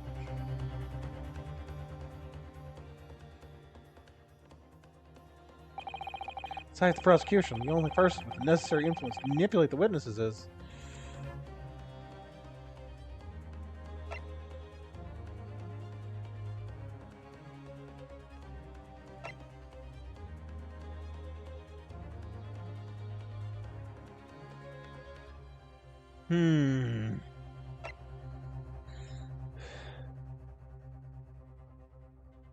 So... Interesting. I want to say it's them, but I guess we gotta go with Eugen. But, because the waiter doesn't have any influence, as far as I'm aware. Aochi couldn't have done it. Wilson couldn't have done it either. So, because he's dead. Yes! I think, Counsel, that you may want to close your ears as well as your eye. Otherwise, the size of disappointment in the courtroom may very well deafen you. Ah. You must close your eyes in crisis. You might just keep your mouth shut. Okay. Let's go room to shut it. Well, there goes one of my things. That's good, exactly. But it really makes me wince in pain sometimes. I don't have a great deal of influence myself. Believe me, I can find other ways to keep your mouth shut as well. All right, don't get angry. I'll think again. Must be a clue somewhere in all that evidence in the court record.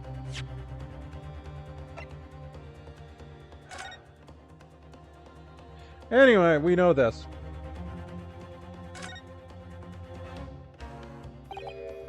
Well, that's unexpected. What is? Look, do you see it says the witness's name here? Satoru Hosonaga. Oh yeah, business cards said to show the person's name. That's sort of the point.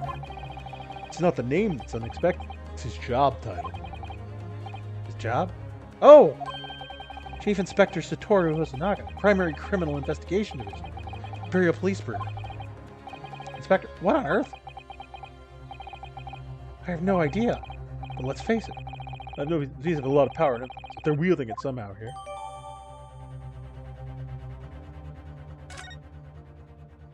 So we did that. Okay, great.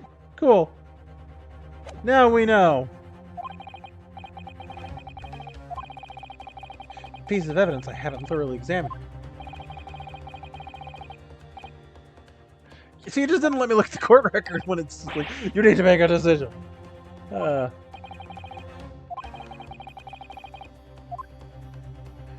So, anyway, we've now examined all the evidence and we should be good.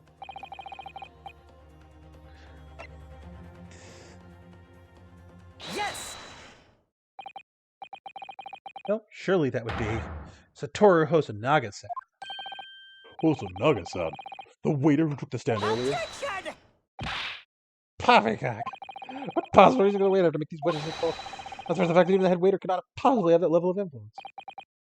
For once, I would agree with you. If, that is, the man truly were a waiter. What? If he truly were? Come on, Ryunosuke. Time to hit the court with the truth. The truth about certain items' identity. It's proven by this evidence. Yes! Which we just went over. The plan of the restaurant sketched by the man in question? I agree it shows a great deal of attention to detail, but I'm not sure we can include anything. Sorry, Your Excellency. That's the back of the card. It's the back of the back of the card. It's just... I beg your pardon? Or perhaps we should have said the front? Yeah, it's the front of the back of the card. That's where the telling detail is.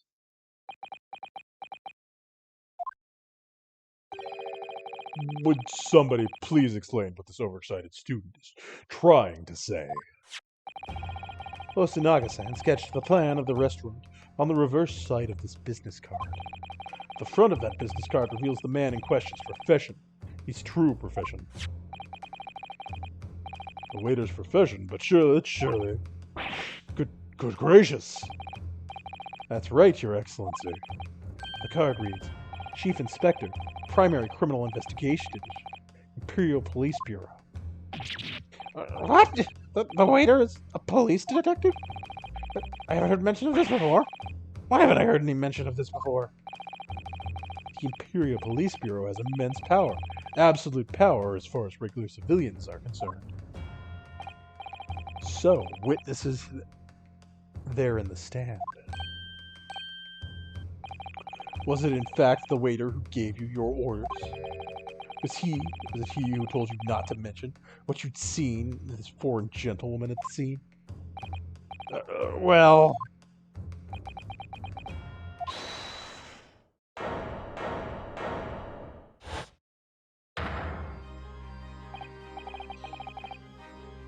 And Inspector Hosonaga? I was worried something like this may have happened. The moment you asked me to submit my sketch as evidence, I realized it was a possibility. The court will take this and add it to the court. Yeah. Well... Is there a problem? Hand the plan to the court officer at once. Of course, here you are. Yeah, I remember now. He did act strangely when the judge asked to hand over his business card. I strive to carry out all investigations flawlessly. It's my guiding principle. But I let myself be distracted when I made that sketch. It was an unusually careless mistake. So, you mean to say you really are a detective? But why would a detective be working at a restaurant? Oh, of course. You're selling Mr. I was working undercover. Undercover? Yes. There have been a series of incidents at the restaurant lately. In order to investigate, I decided to get a job there as a waiter, working undercover. Incidents at the restaurant? What kind of incidents? That would be classified police information, which I am not at liberty to divulge. However, I can state categorically that they are unrelated to this case of homicide. Very well then, Inspector Hosonaga. but you will elaborate on one point for the court. Of course, Your Excellency. We've just heard new information from the two witnesses beside you. That at the time of the shooting, there was in fact another person present at the victim's table. If that is indeed true, clearly you would have been aware of this person's presence, having served at the table in question. However, your testimony did not allude to this other diamond. Therefore, I'm led to assume that in your professional capacity as a police officer, you required these witnesses to be in agreement. Would that be correct?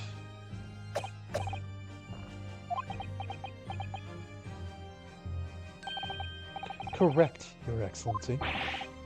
Unbelievable. As I suspected.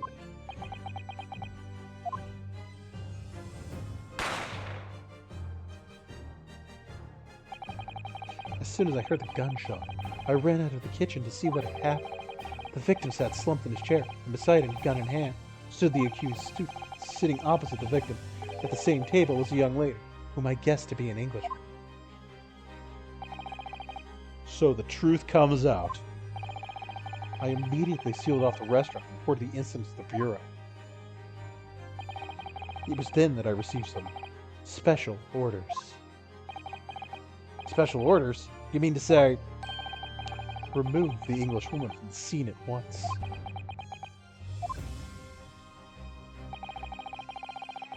It was made clear that the English woman's presence at the restaurant was to be concealed. Those were my orders. But what if this Englishwoman was the killer? I think it would be in everyone's best interest not to pursue that idea. The Empire views friendly terms of its relationship with Britain and more highly than anything at the moment. An Englishman has been murdered on our soil. To name an Englishwoman as a primary suspect, well, without irrefutable evidence, that would be completely out of the question. So that's the reason for the disappearance of the Phantom Woman in this case. But it's not right.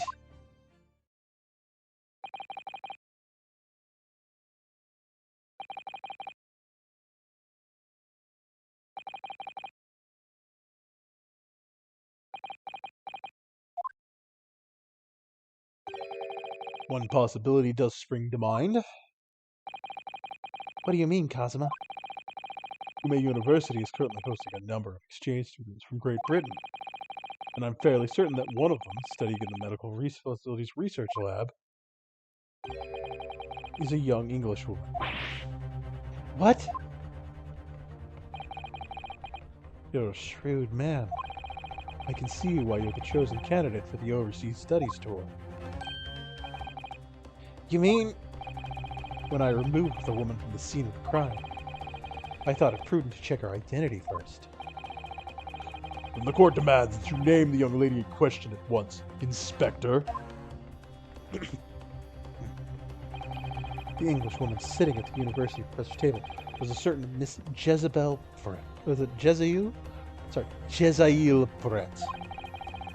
She is indeed a foreign student studying in the research laboratory of Yume University's medical facility. What? What is happening here? Oh, this case has already gone way off the rails, man. I admit that under orders from the police bureau, I erased all evidence of this lady's presence at the scene, and ordered these witnesses to make no mention of her in their testimonies. It now must be up to your Excellency to decide how to deal with this situation. Very well. My thoughts on the matter are as follows. Thus far, the case presented at the court has been underpinned by a particularly critical premise. Namely, that the victim was dining alone. However, as we have now discovered, this premise is false. It would be a desecration of our justice system to ignore the truth and give a ruling at this point. Objection! But Your Excellency, that would mean missing the noon deadline of a ruling in order to send some telegraphic report to Great Britain. Our own government will surely be very displeased by such actions.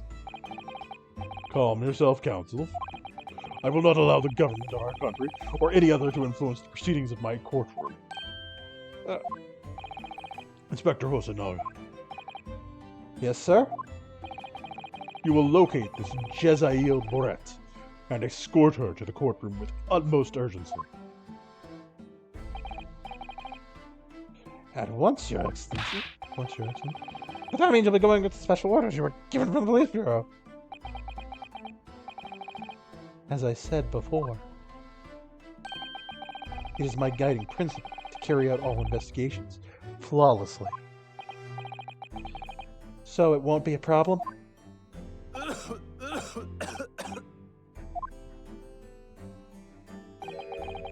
Nothing will get in my way.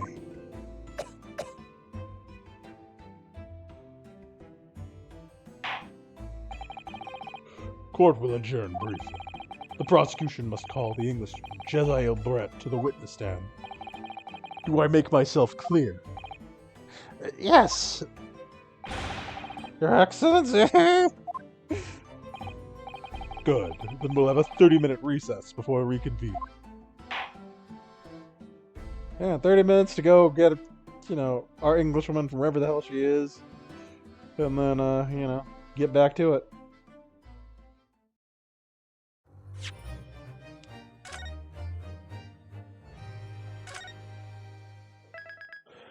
We will say. Man, this is a long first trial. I'm enjoying it, though. This is going to be a long series, I can already tell. We've got, what? 22nd November. 11:38. Supreme Court of Jurisdiction. Defendants. Anti-share. Okay, so we only made one mistake, and that was because I hadn't... Man. It's just interesting seeing those portraits on the wall. As you can see, where I'm highlighting them. Anyway, as I was saying, this is going to be a bit of a long... We've got 10 cases to get through, and all of cases 2 through 4 and 6 through... 2 through 5 and 7 through 10 are much longer than this one. Excellent work, Ryunosuke. That was superb. My heart was in my mouth the entire time. It was almost unbelievable. I mean, looking at you in there. You were drenched in sweat, your eyes popping, your knees knocking, and you were grinding your teeth. It was a grim sight. Before I knew it, you'd started finding inconsistencies in the testimonies. I think you might have a natural talent for being a lawyer. Forget it, it's terrifying. If I get through this, I don't ever want to see the inside of a courtroom again. You'll have no choice. Anyway, it looks like we've exposed your phantom lady at last. Miss Jezzael Brett, a student from Great Britain, is she? That's what I was trying to tell everyone from the start. Dr. Milson wasn't alone. There was a young woman with him, like I've been saying all along. Yes, you have, haven't you? I might not be overly confident in the courtroom. My powers of observation are the one thing I'm sure of. Yes, I can see that. So, about this young gentlewoman? Thanks to our detective friend, she was hastily escorted from the scene, it seems. Did you see what happened with that? No, I didn't see any of it. I was just on my way out of the restaurant myself. Down on the floor next to Dr. Wilson's table. I noticed there was a gun lying on the floor. God. Bent down and picked it up. I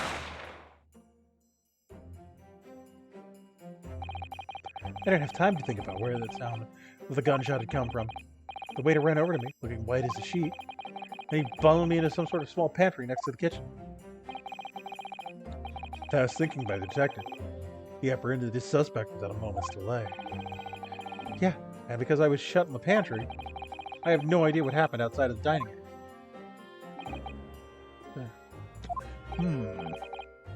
Ah, there you are. Well done, both of you. Professor Makotoba.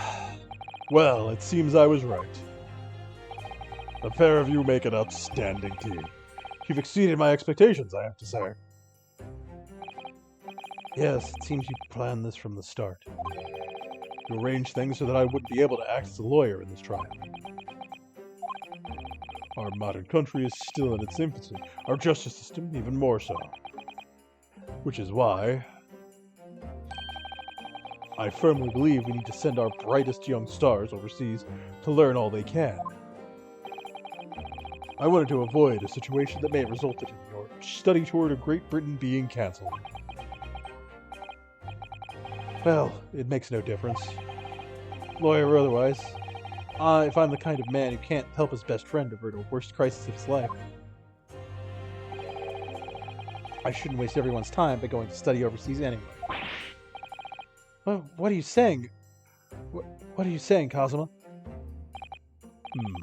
So that's your stance. I was afraid you'd feel that way. Kazuma!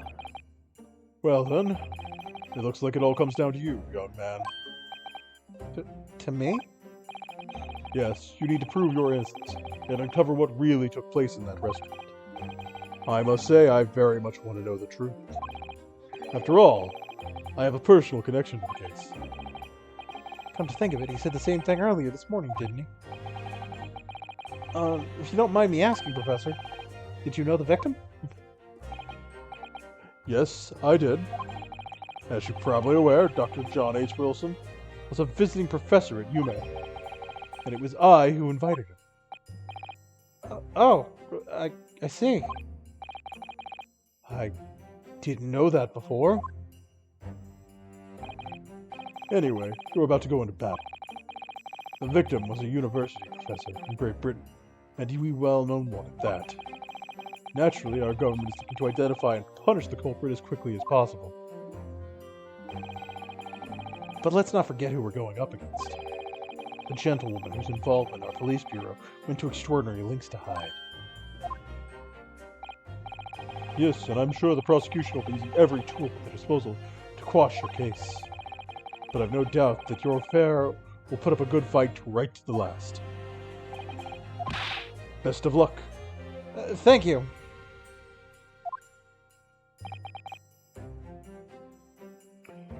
Now then, I need you to run an errand at the university at once.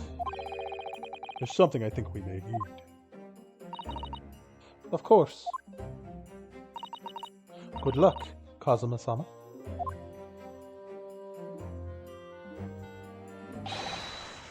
Defendant Naruhodo, court recess is over. Please make your way back inside the courtroom at once. It's time. Let's get back to it, partner. Let's go in there and deal a decisive blow. Before those old fossils know what hit them. Kazuma? What? Thank you, really. What for? Well, if you hadn't said you believed in me, then I'm fairly certain I'd already been found guilty by now. Look, I have faith in you. As a lawyer and as a friend. Coming from you, that means a lot. If I'm found guilty in this trial, he's really going to give up on his dream of studying abroad. That's the kind of true friend he is. So this just isn't my battle. This isn't just my battle anymore. Whoever we're up against, we absolutely can't afford to lose. Alright then. I'll save the thank yous for after the trial. You can treat me to one of those sukiyaki meals I like, from Yume Cafeteria on University Street. With an extra large portion, of course.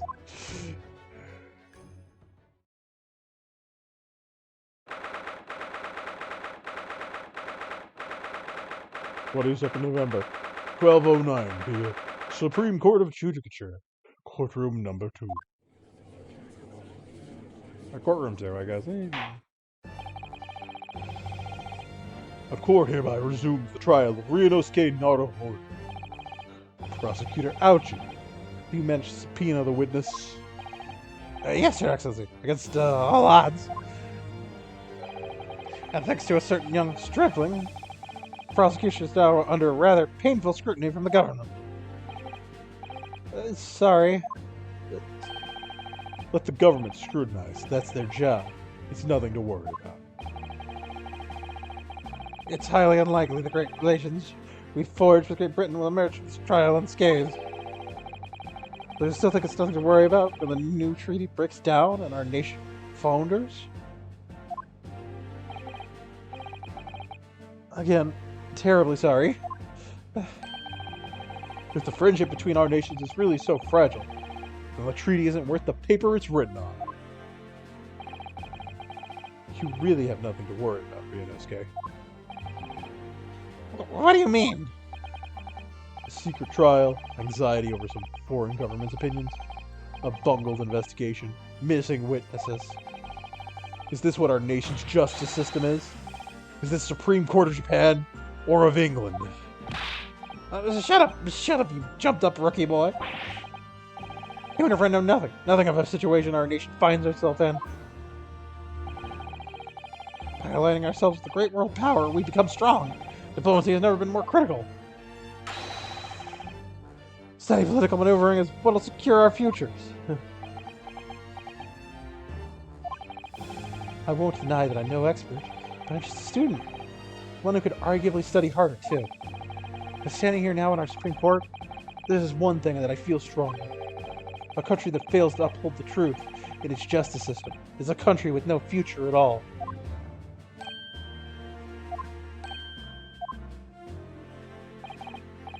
Well said, Ryunosuke, despite the wide-eyed look of terror.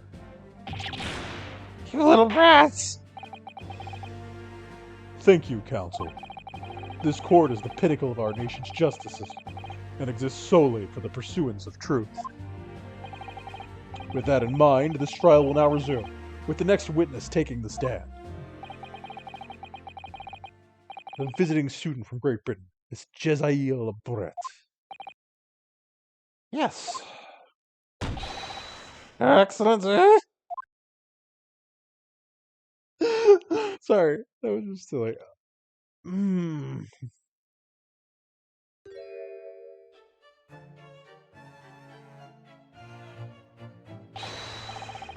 What a delight it is to work with a fine gentleman in Japan, and from such a distant land. Tea! Someone bring English tea. In England, no discussion takes place without tea. Is that true? Is that true? No idea. So,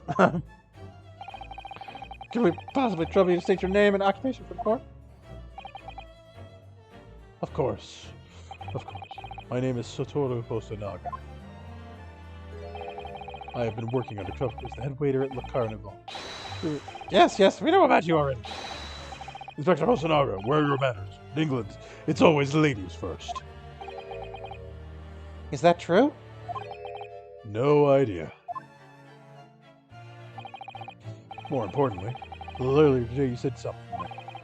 You said your powers of operation are the one thing you're sure of. Oh, yeah, I think I did, didn't I? Your description of this amazing sight was simply a woman. Sorry, Ryunosuke, but powers of observation aside, your powers of description are sort of lacking. Guilty. So, dear lady, once again, we trouble you for your name and occupation, please.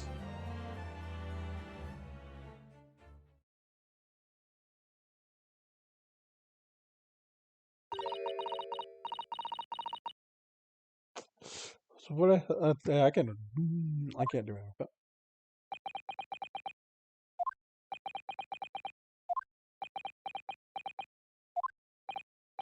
But I'm terribly sorry, dear lady. But what?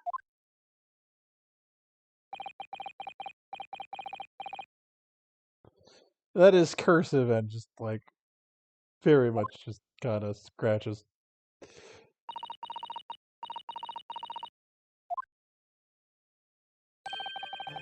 The lady says her name is Jezebel Pratt. She comes from London, England.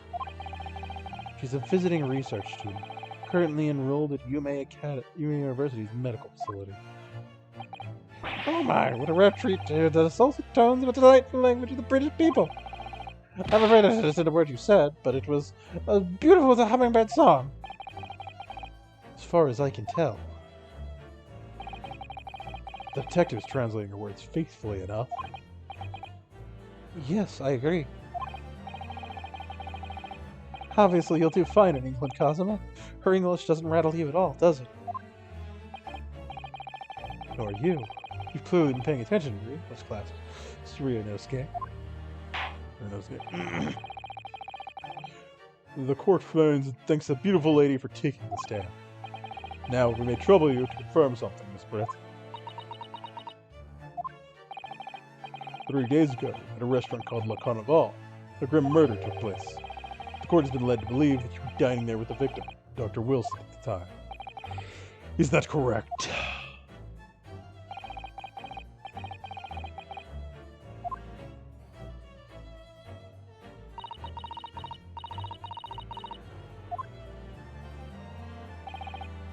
She says yes. This could take some time. So even though she's studying here in Japan, she can't speak any Japanese?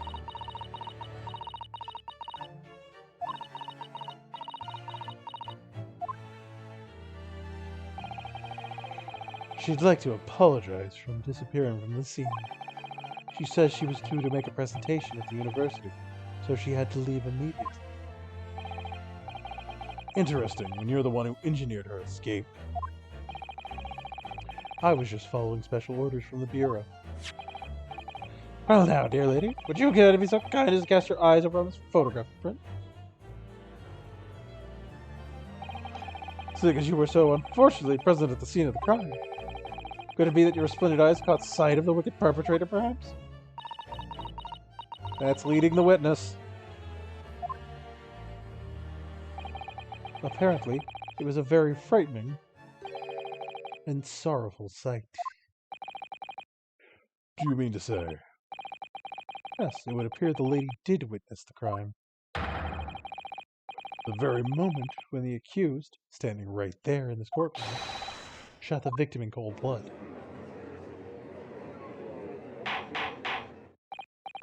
Order! Order in the court! Did you hear that, Your Excellency? We have an absolutely conclusive witness statement. Well, it looks like it's clear now. Clear who are real enemies. So we got like, what, 2 or 3 more cross-examinations? Unfortunately, I will have to ask you to formally testify, if you please. Kindly tell the nature... Sorry. I misspoke. Kindly tell the court the exact nature of this frightening and sorrowful sight you described.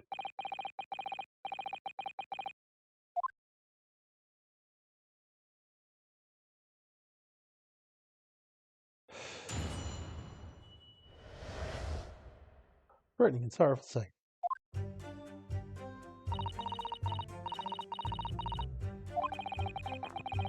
I had arranged to meet for a slightly late luncheon with Dr. Wilson that day. The professor was unable to eat, so I ordered for myself only a beef steak. After a while, the accused came over to greet the professor, and they got into a fierce argument. Then, not long afterwards, the accused took the professor's gun and shot him right before me.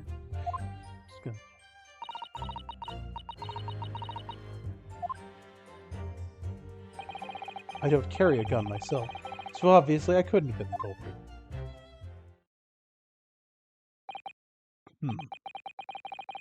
Yes! No, I didn't have any kind of argument with the professor at all. Attention! Quiet, you filthy wretch! Look at you, you black-hearted blackguard! And now look at this snow-white angel. I'm sure even a dark-minded scoundrel like you can't imagine whose words the court is going to believe. You're making the same mistakes, Ryunosuke. Doesn't blurt out when you're goaded like that. That's a lesson you need to learn.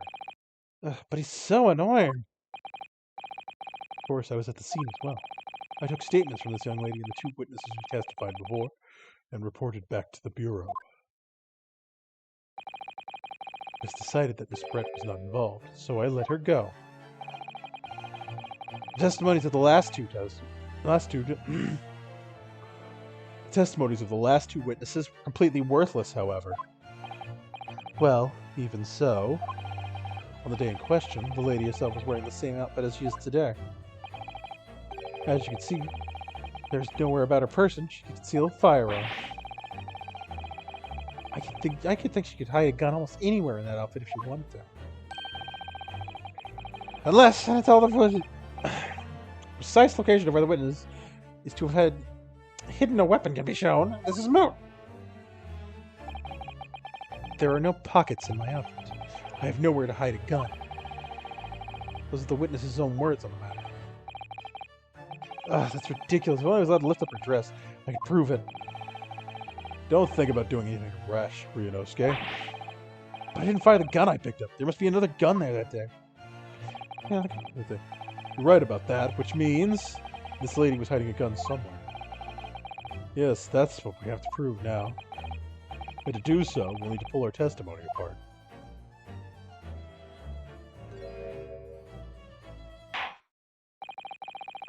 The defense may cross-examine the witness.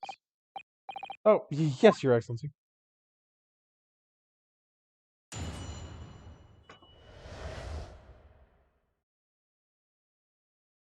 We're gonna just press every damn thing. So, my press is queued. Yes! After 2 p.m., in fact. It really is quite a late lunch. Objection! You don't keep up with the latest fashions from Britain, do you? Late luncheons are in vogue. Isn't that right? No. Ah. The decisive English no has quite a sting to it. The gentlewoman is currently working in the victim's research laboratory, it seems. So it was apparently a daily occurrence they would lunch together. But on the day in question, the victim had another appointment at the clinic first. Yes, which would prove the medical report that was submitted as evidence earlier.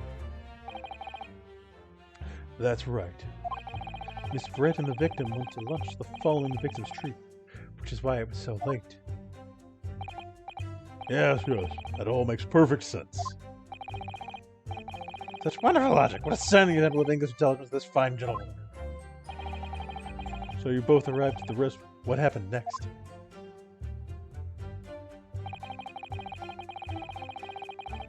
Yes! He was unable to eat, you say. There is a discrepancy there. And that was just because he had a tooth removed at the Hada Clinic, correct? That's right. You're supposed to actually check with the witness before answering? Was Miss Brett aware of the fact? It seems so, yes. She heard the professor was to have some dental treatment. So that would mean that it was you who ate the mistake pictured here, right, Miss Brett? There is an discrepancy there, but I'm not going to call it yet. Because there's also a bottle of wine, but that's irrelevant right now. The print you have here shows the table exactly as was left after the horrifying events. Dear me, what a horrifying experience. Trailed dish of land on top of the far side of me, being broiled at such a tragic end. Have no fear, my dear lady. I swear to crush the evil fiend. You're just this terrible plight. So the victim, Dr. Wilson, had nothing to eat or drink at all? That's right. Other than some carbonated water. Just water?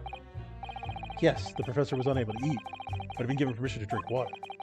So it appears that the diners toasted their lunch with a glass of water each. They each raised a glass of carbonated water?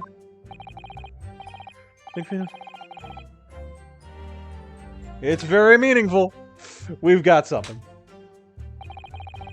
That last statement of yours, Miss Brett, has a profound bearing on this case. Well, well, how fascinating. Do tell us, what is this profound bearing? The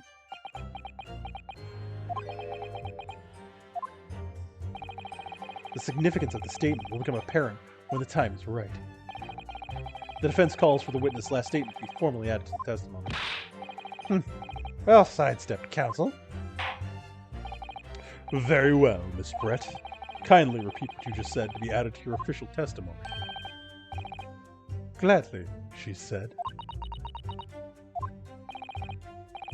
That was brilliant, Cosmo. I'm gonna have to remember that. Which one? The significance will become apparent when the time is right. I could really use that phrase. I'd hope there are some more useful tips you're picking up from this experience than that for Ryunosuke.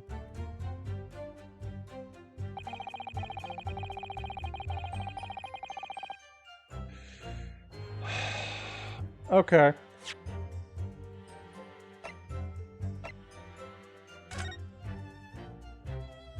So, let's present this. Yes!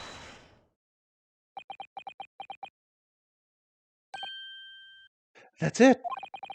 Let me just confirm something, please. It's to do with this photographic print.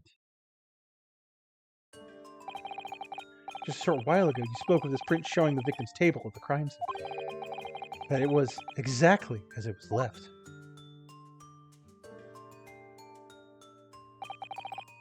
That is correct, the lady says. Well, that is it's odd. Very odd.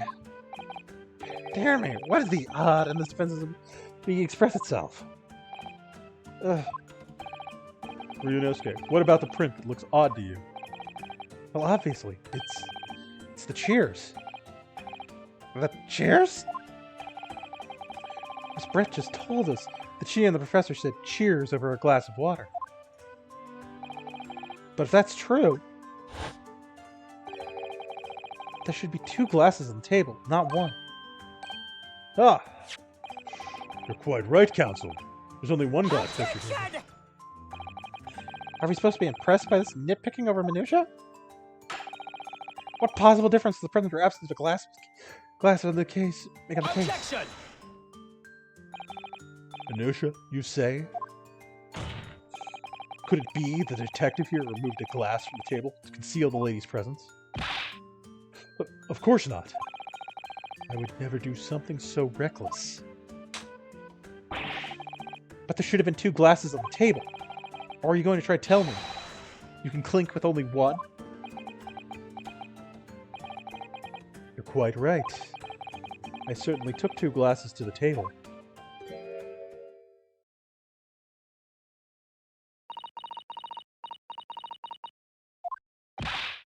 Inspector, what did the lady say? It would seem that it was Miss Brett who took the glass from the table. What? It was all so terrifying, everything that happened. I panicked and thought I should try to hide the fact that I'd been there at all, she says. Good gracious.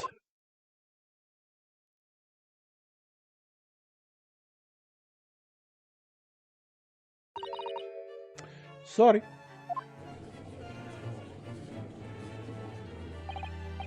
There, as I shared in the court before, there's no consequence at all. Oh, please. Oh, please. You guys remember this incident? It just murdered the lady's lunch and banned him before her very eye. Who could blame her for concealing a glass or 2 in her state of disarray? The problem, as we're going to get to, is where the hell did she hide it? If she could have hidden a glass, she could have hidden a gun. That's absurd. Oh, really? Do you think they're not going to accuse this vulnerable young beautiful woman of mischief? What? No, this can't be put down to mischief. I'd like to know exactly how the lady took the glass from the scene.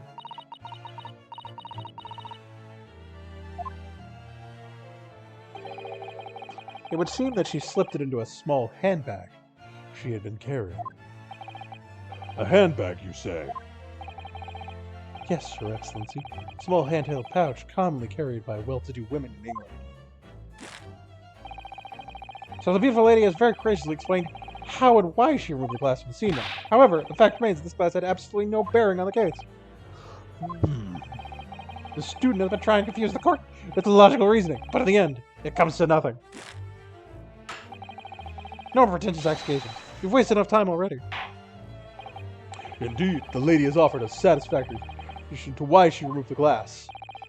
I think it's forced to consider the matter to have no bearing on the case. Counsel for the defense, are you in agreement? Well, I don't know, really. If you want to pursue this matter further, you're going to need to show that it has some deeper significance. Yeah, you're right. So if she took the glass away in her handbag? There's deeper significance there, it's... The handbag? Wait, the lady put the glass in her handbag, you say? Yes, do try to keep up. It's already been explained to the court that all English gentlemen carry handbags for small items. Let me see. A little while ago, Miss Brett stated the following. There are no pockets in my outfit. I have nowhere to hide a gun. But what she forgot to mention was her handbag, in which it would be perfectly possible to conceal a gun. You're right. Well done, partner. I had a feeling you'd pick up on that, too. What are you insinuating, you vile blackguard? It's really very simple. A gunshot was heard when the defendant picked up the gun from the restaurant floor. As he didn't fire that gun, we could deduce that there must have been another firearm at the scene. The true murder weapon, if you will. You can't seriously be suggesting. Inspector Hosonaga. Yes? Did you or did you not search Miss Jezebel Brett's handbag on the day of the murder? No, sir. I did not. As I thought.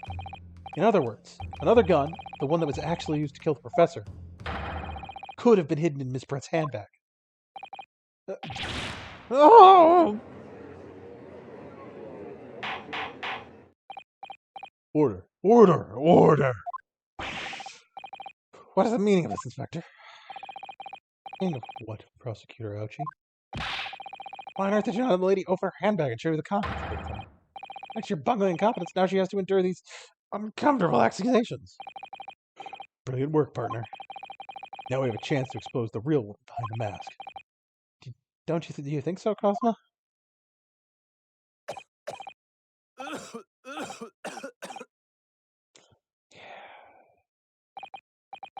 Well, what a sorry situation. Clearly you have no faith in the police. As I said, I did not search the lady's handbag after the shooting, simply because it was unnecessary. Unnecessary in what way? I ought to thank the student lawyer, really. I have a piece of evidence here that I completely forgot about. This photograph.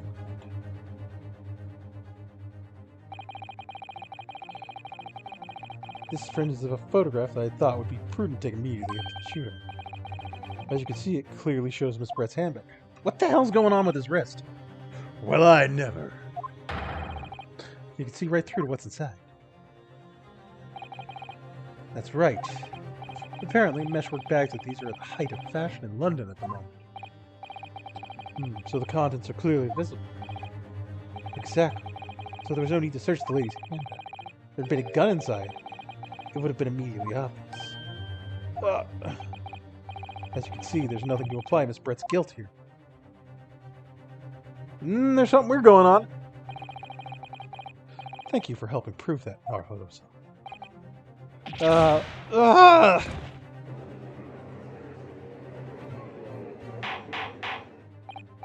Order! Order! Inspector Hosonaga, you will submit that print as evidence at once. Certainly, Your Excellency.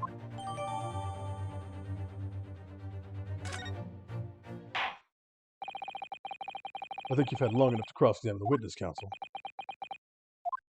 Hang on, I want to... Before we get... Come on. Hang on. Court record. Court record. There we go. I need to check this. What? He's got that... That looks like a cow head. Why would that be on his wrist? See, it doesn't matter anything on this. But it is something. I don't know what that is. I don't know exactly what that falls into, but it's something. As for photographic prints just submitted, the court record appears to have no further significance. Satisfied there's no longer any room for doubt in this matter, and I must make my ruling. Indeed, there's only one logical conclusion. That a rookie slumped over the bench over or us is the only possible perpetrator of this crime. No, just when I thought I was beginning to turn things around. I'm in a worse situation than I was in the start. Cosmo? sorry, Ryunosuke. Now that the cross-examination of the witness is over, there's no way to force the trial to continue. What? You mean this is it? I must say you put up quite a fight for a rookie student, but the weaker meet while the strong eat. You're wasting your time, and there's no way to feed true justice. A fact you could chew on your heart's content from the inside of your cell. This can't be happening. Am I really going to be found guilty of a crime I didn't commit? And Kazuma, his dream of going to study in Great Britain will slip through his fingers. Kazuma, what? Is there really no chance of us turning this trial around? You heard the judge. There's nothing about that last photograph the detective produced that we can contest, which means there's no basis on which we can argue for the trial to continue. Very well. I will now proceed immediately to the ruling. It seems we'll be able to report to the British government on time after all. Let's smug a little. Inosuke Narukoto, having considered all of the evidence placed before me, I hereby...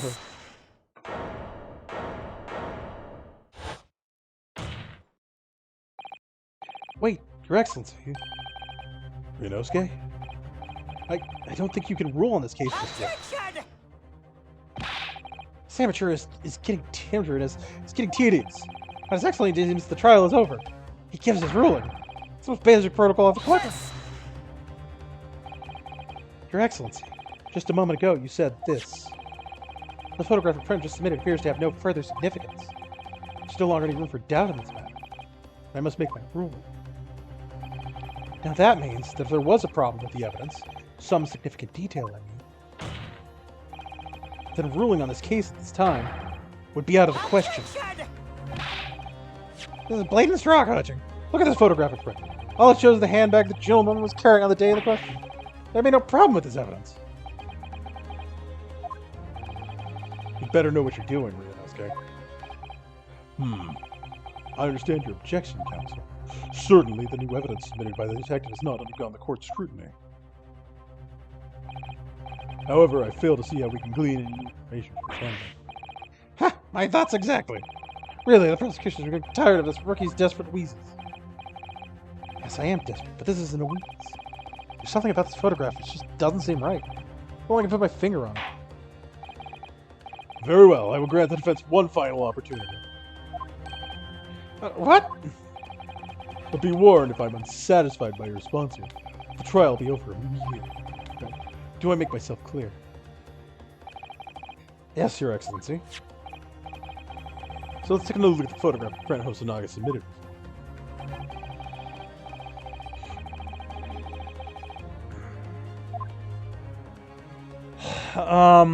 So I kind of want to point this out. Yes! Look at this, here. There's a very unusual mark on the victim's wrist. That is true. It looks almost like a burn of some description. Objection! Dear me, I was pondering what new piffle you would come out with. A burn, you say? On the victim's wrist? Clearly has nothing to do whatsoever to do with the magnificent lady's handbag. Yes, that is a burn mark, you're right. Go on, Inspector. The police coroner also noticed it when he was performing the post-mortem examination. It was deemed unrelated to the cause of death, so he didn't note it in his report. What did I tell you? In any case, we have no idea when the victim suffered this burn, do we? There's no possible way of knowing either.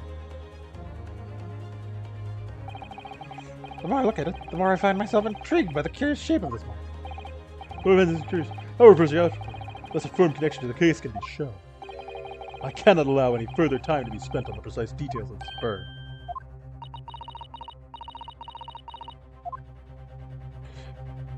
I have a follow-up for this. Excuse me, Your Excellency. It would seem Miss Brett has a lunch appointment with the Dean and other university staff. She would like to know if she may be excused from the stand now. Oh, of course, dear lady. We shan't hold you up anymore. I'm quite sure His Excellency must give his final ruling anyway. What's your thinking on this, Ryunosuke? Do you believe this burn does have something to do with the case? To be honest, I'm not really sure. But I don't keep pushing, that it's all over. So I was thinking I should keep digging and digging, and hope that I might uncover something useful. Yes, you're right. I am? If we can just link that burn to the case, we can do that. We might be able to prise this shutting door back open again. Just give up, Counsel. You can't possibly hope to do that. Indeed. I'm afraid that without evidence, I can't allow you to pursue. It's a little more than conjecture. But if we had evidence that irrefutably linked the burn on the victim's wrist to the case, then you would allow it? I would, yes. Speaking of which, I'm going to check out a couple of things. So, first off, yep, thought so. It is right here. Now, I'm going to check and see. You can't see it in this, so that's fine. Okay. To tell the truth, I hadn't noticed that burn. But as soon as you pointed it out, what I did notice was the color draining from Miss Brett's face. Really? I have to find some link between that burn and the case.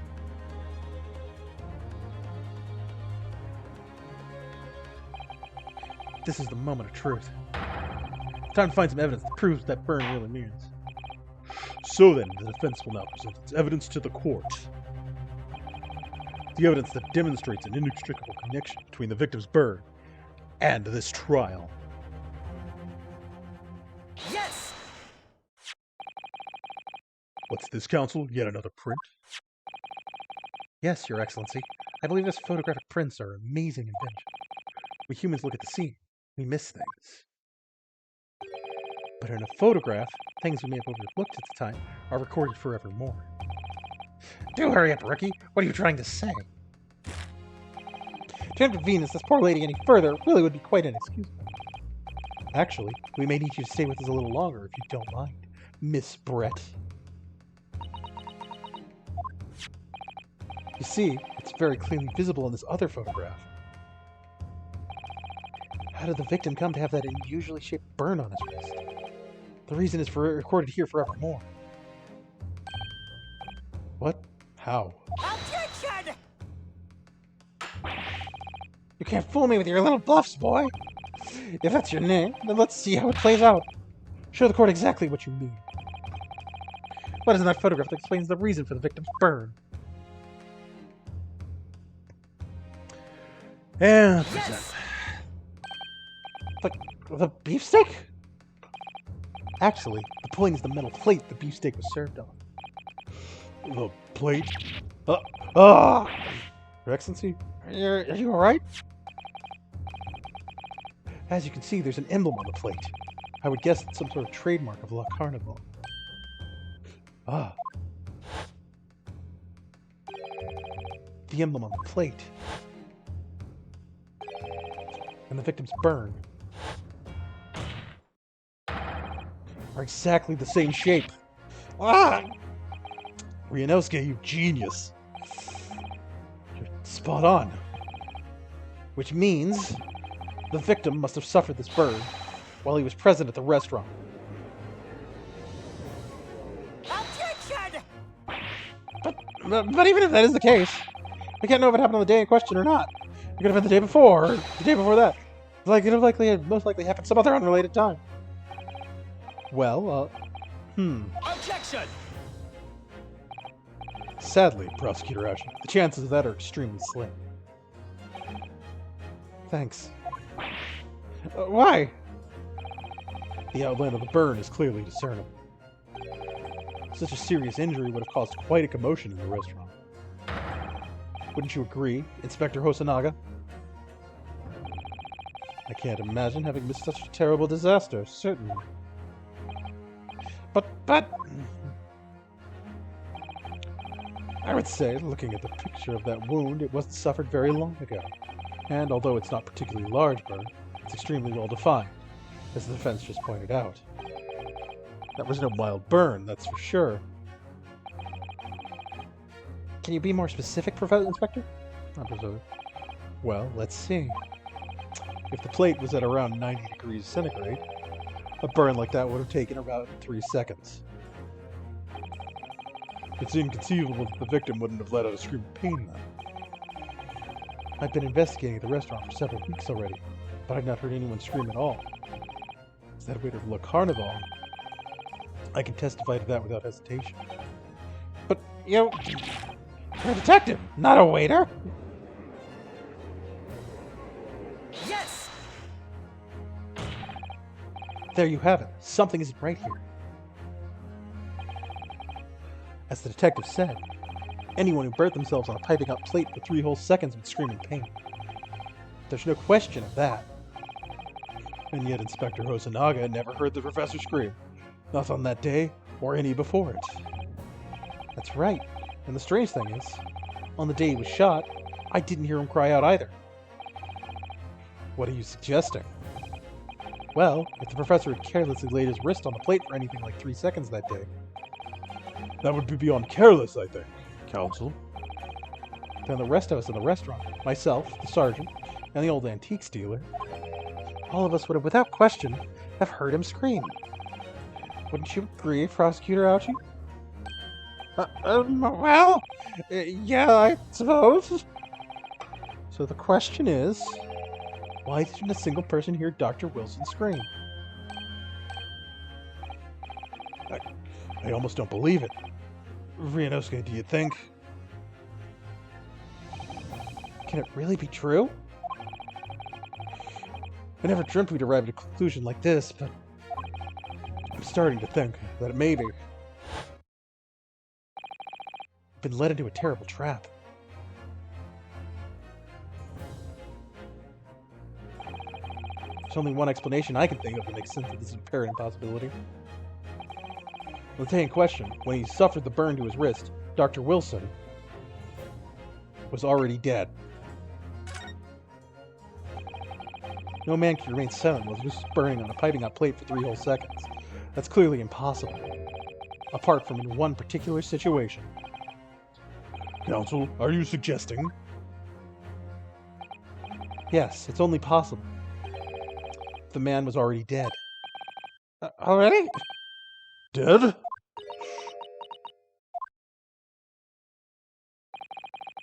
Knowing what we know now, it's the only possible explanation. When the beefsteak was brought to Dr. Wilson's table that day, the professor was already dead. That madness!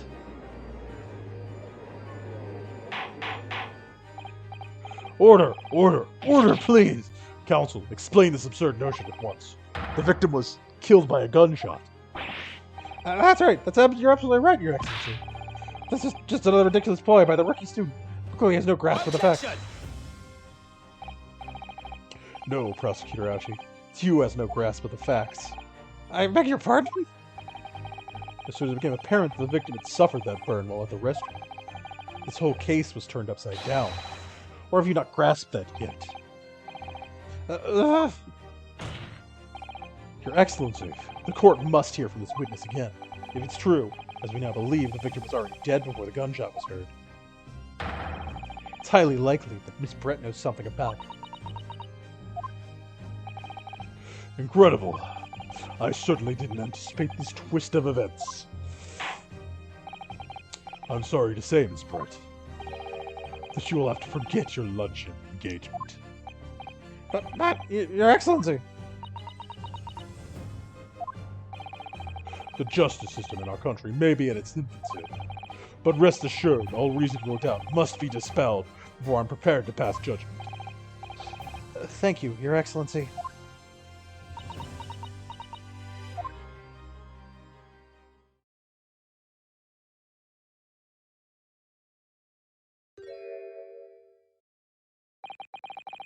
What was that smile? Yes, of course. I mean, I'd be delighted to help. Especially, it helps relations between my country and yours.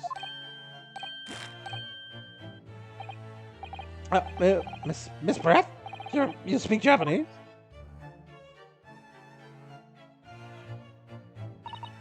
Well, of course I do. I'm studying in your country, after all. But then why have you been speaking through an interpreter until now?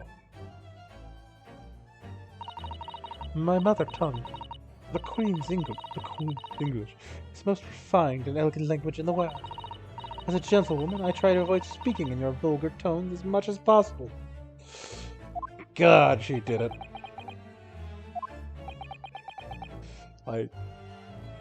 She's kind of a bitch. But it seems the men in this land possess none of the chivalrous virtues of English gentlemen. So I can see that I shall have to lower myself to communicating with all of you on your level. You're the epitome of a true English gentleman. Truly honored by this. This lavish consideration you so generally afforded us. I see. In that case, Miss Britt, I will ask you to testify in your own words about the events leading up to the death of the victim, Dr. Wilson.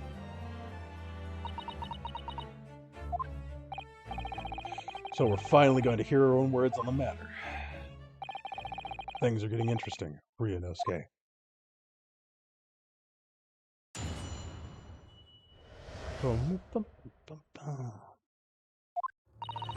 Unfortunately, I have no idea when the poor man burned his wrist like that.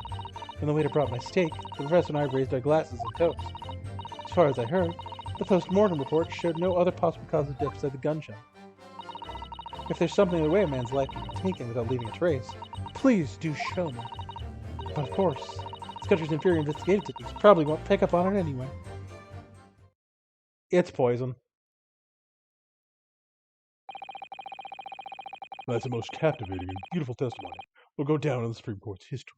Thank you. Easy does it. I hope this is the last time I will have to sully my lips with the coarse tones of your unbecoming language.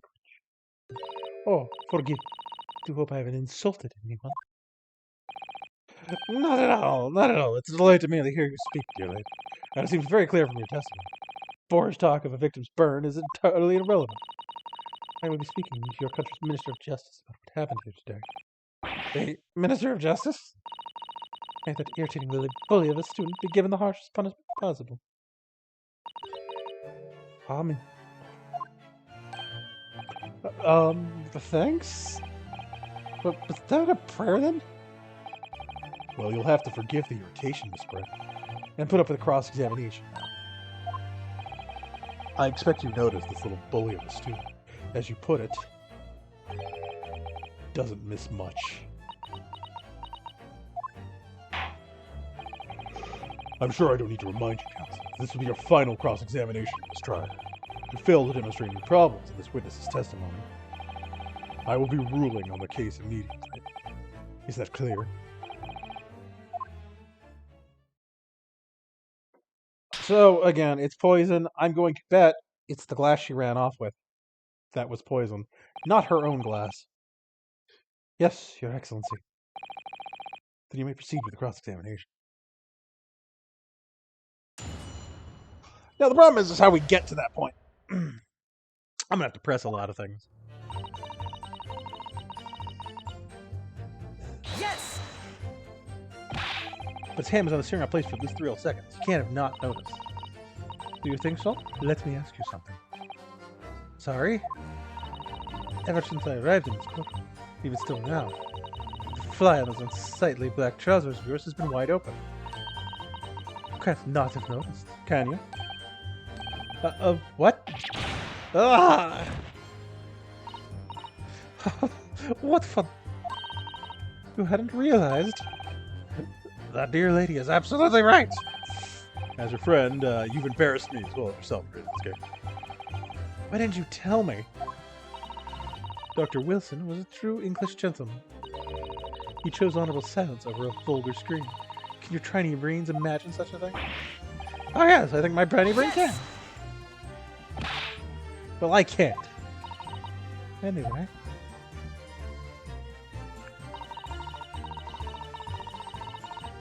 Yes!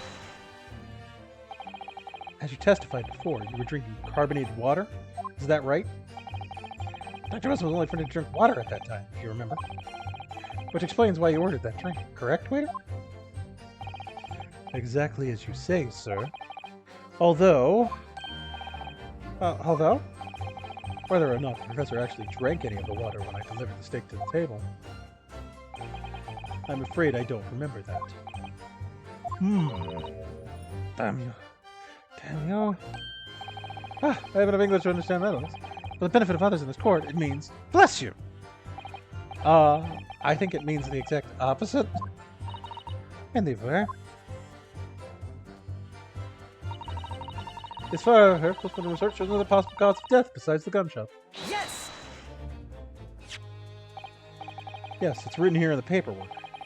Fatal hemorrhage from ballistic trauma. Yes. Luckily for all of us, the little burn on the wrist isn't going to kill us, as there were no other signs of trauma on the victim's body to indicate cause of death. They only had a bullet from the gun that put it in. But that doesn't make sense. The burn must have happened straight away, when the plate was first brought to the table by the waiter. Yeah, that's true. Yes, that's true. But it cooled even slightly, he wouldn't have been able to make a burn like that. Now, if the victim burned his wrist on the hot plate as soon as it was brought out from the kitchen, then he must have already been dead at that point. And yet the fact that the victim was killed by a gunshot was able to show the court evidence to disprove that. Complete waste of time. I concur. Product curiosity is right. Ah.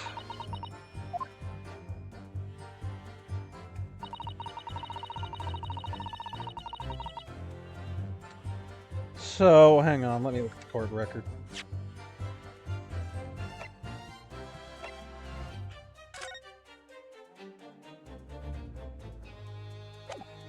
Wait.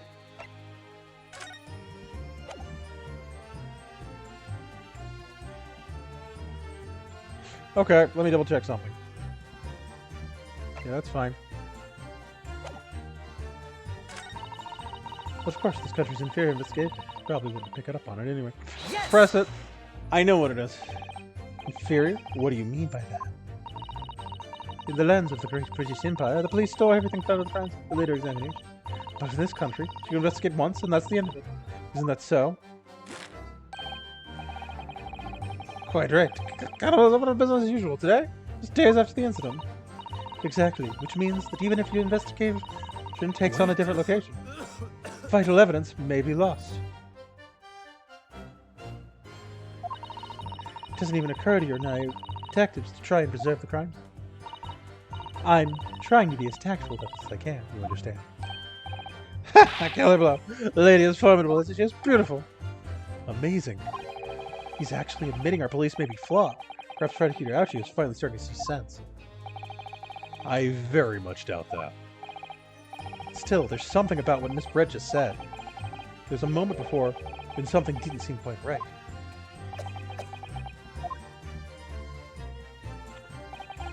What do you think, Ryunosuke? I think it's going terribly. No matter how much I press her, I'm not turning up any new information. Yes, as I suspected, she's a tough witness. We need to find a way to break her testimony, or the cross-examination will be done. But that would mean I have to find a way. There must be some clue somewhere to help us find a clique in her room. Kazuma. What, Ryunosuke? There is one thing I noticed. Something has been bothering me. Bothering you? You mean about Miss Brent? Actually, no. About the person standing next to her. Inspector Hosonaga. The detective? Yeah, he seemed to react a little strangely to Miss Brent's last statement. I was wondering if I might be significant. If it might present an opening, maybe. Alright, I have an idea. Try pressing her on that last statement one more time. If you think so, but this time, instead of targeting the woman herself, let's see what we can get out of the detective. Alright then. I wonder what Kazuma's thinking. I'll find out soon enough, I suppose. So, Miss Brent...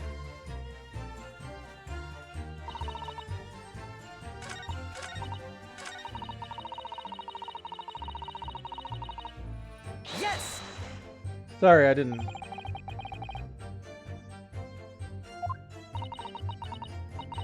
Shot or strangled, or stabbed, or thrown from a height. However a person's life is taken, there are always telltale traces of it. Quite right, dear lady. And as our police force has thoroughly examined the body of the deceased, there can be no doubt. Isn't that right, Inspector Hosonaga? As I've said, I always aim for flawless investigation.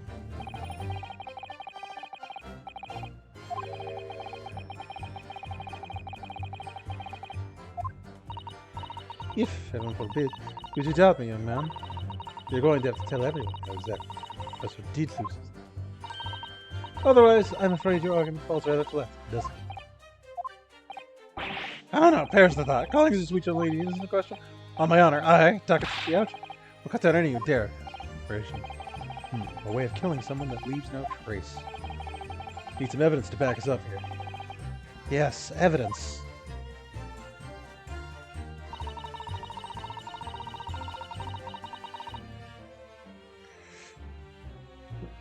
Ah, shit.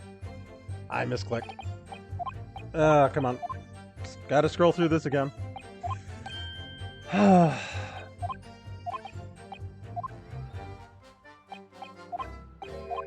Come on, can we just get through this quickly? I already know what I need to do.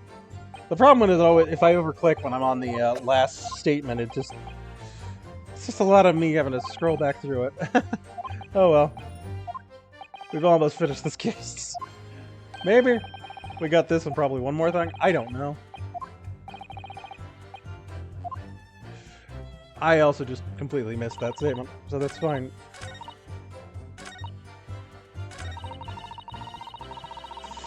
Okay, let's press this now and see what we get.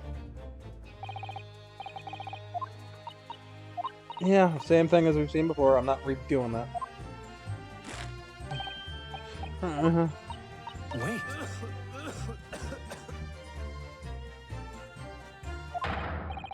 Yeah, there it is again. The detective's reaction is just the same as before. Why? Up until now, the detective's been in the stand with Miss Brett as her interpreter. Things are very different now. For this testimony, the detective is just listening to what the Englishwoman has to say. This could be a golden opportunity. What do you mean? When people are actually testifying, they're usually very careful not to let anything slip up. However, when they're listening to someone else speak, you'll find they often let their guard down. You're right. Look at him. He's lost his own thoughts. It's time to pursue the man and his train of thought. Sorry, pursue? I'll explain how to do it now, Ryunosuke. It's all to do with the witness marker. What marker? At that moment, we're focused on Miss Brett, who's the person actually making the statement. By moving the marker left and right, A and D, you can turn your attention to other people on the stand. While you're looking at other witnesses, you'll be able to pursue them with space. If you can catch the person at just the right time, you might uncover some new information. If you ever notice a strange atmosphere amongst the people on the stand, take a good look around. Alright then, so first I should move the marker across, and focus on the detective, then pursue him with space, and see what's on his mind. Exactly, even if it means the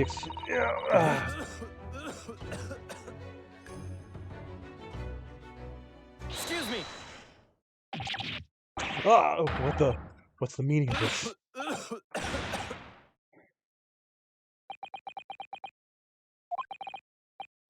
I'm so sorry, I didn't mean to shock you. I really was lost in thoughts, deeply. Looked like you were thinking something just now, Inspector. Perhaps having heard what the lady next to you had to say? If there's something you'd like to say, please share it with the court. Objection! What is the meaning of this? It's the delightful Englishwoman who's testifying at the moment. If you can't find fault with their testimony, the cross-examination should be over immediately. Is that how this works? Absolutely not. The detective is in the stand, which makes him a valid witness. Yeah, not to mention the fact that he's intimately involved in the case. Inspector Hosonaga. Yes? Do you have something to add in relation to the statement just made by Miss Brett?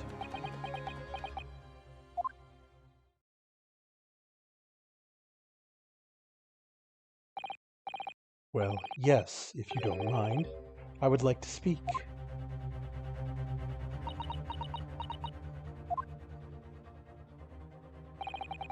The lady is right. Our country's police practices are not as modern as those used in Great Britain.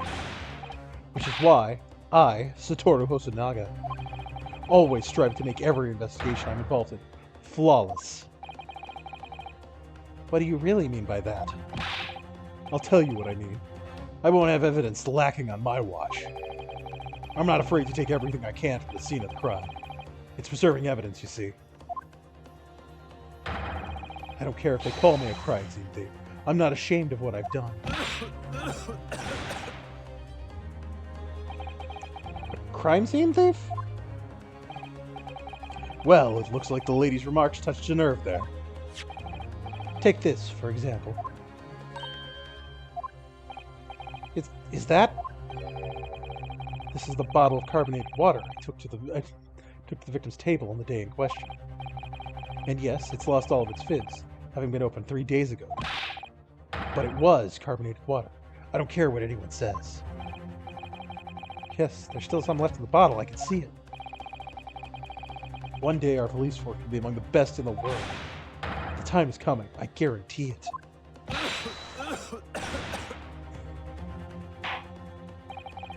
I can't say I condone the witness's actions, but I do understand the sentiment. The court will accept the glass bottle of water as evidence.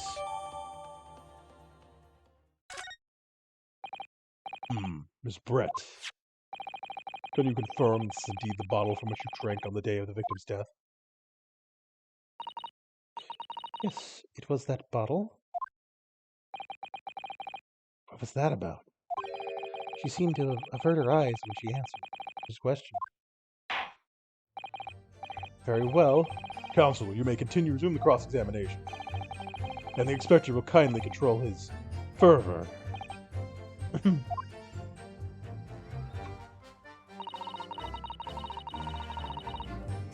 Okay, I want to check that bottle if I can. Can I?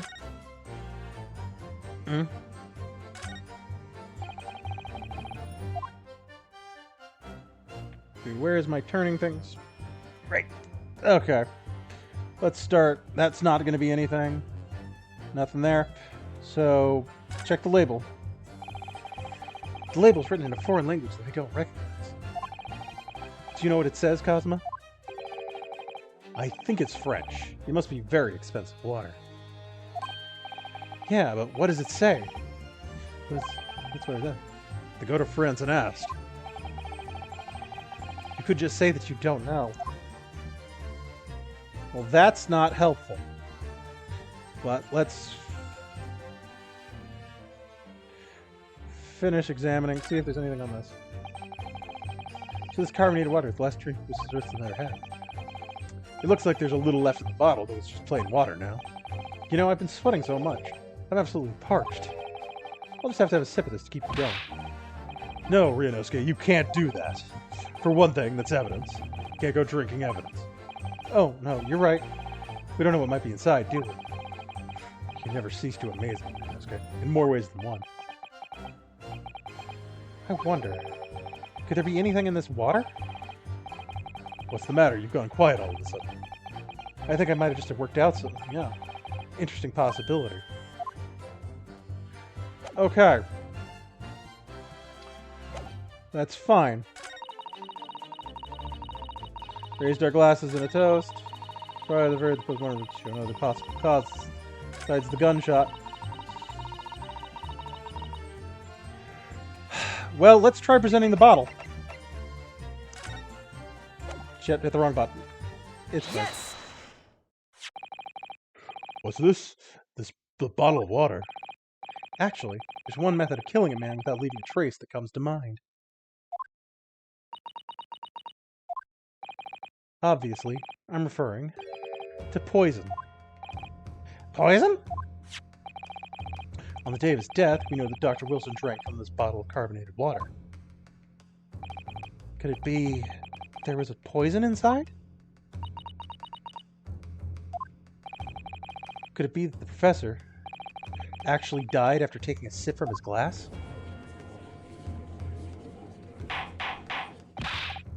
Order! Order! Order! And on that day, who was sitting at the same table with the professor, able to slip the poison into his drink? There's only one person who could possibly have done it.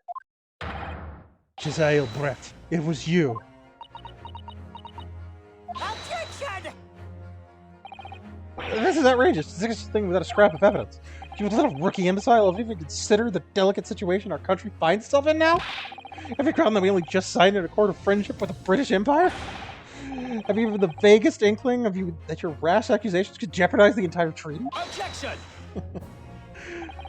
This is not a political arena. This is a trial to determine one individual's guilt with respect to one crime. What?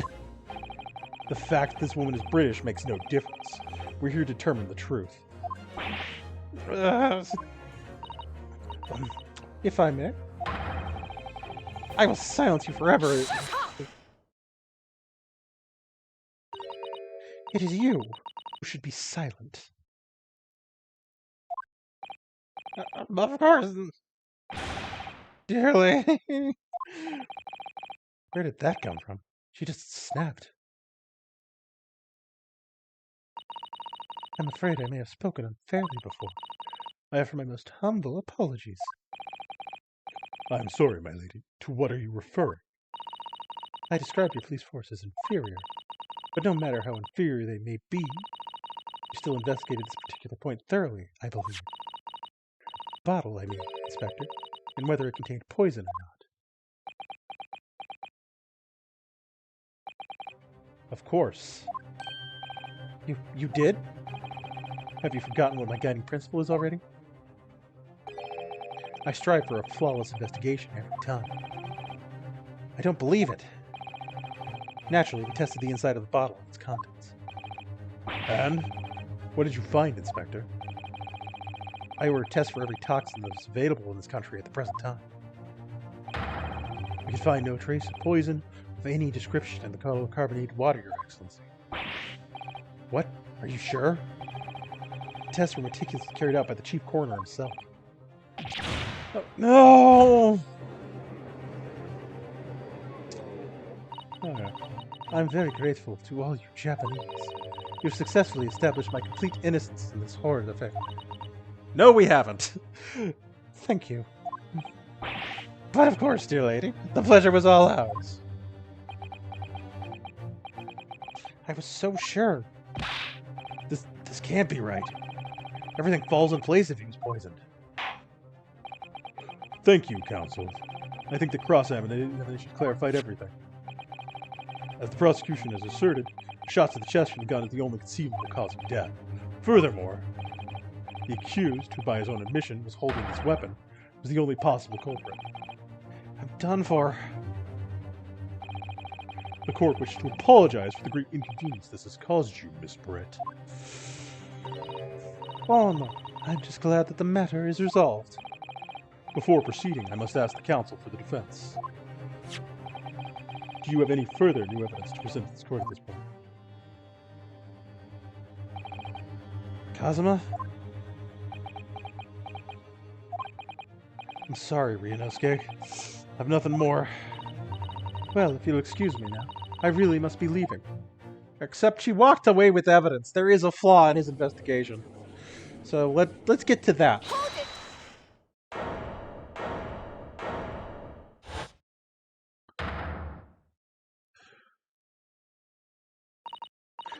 Please, wait.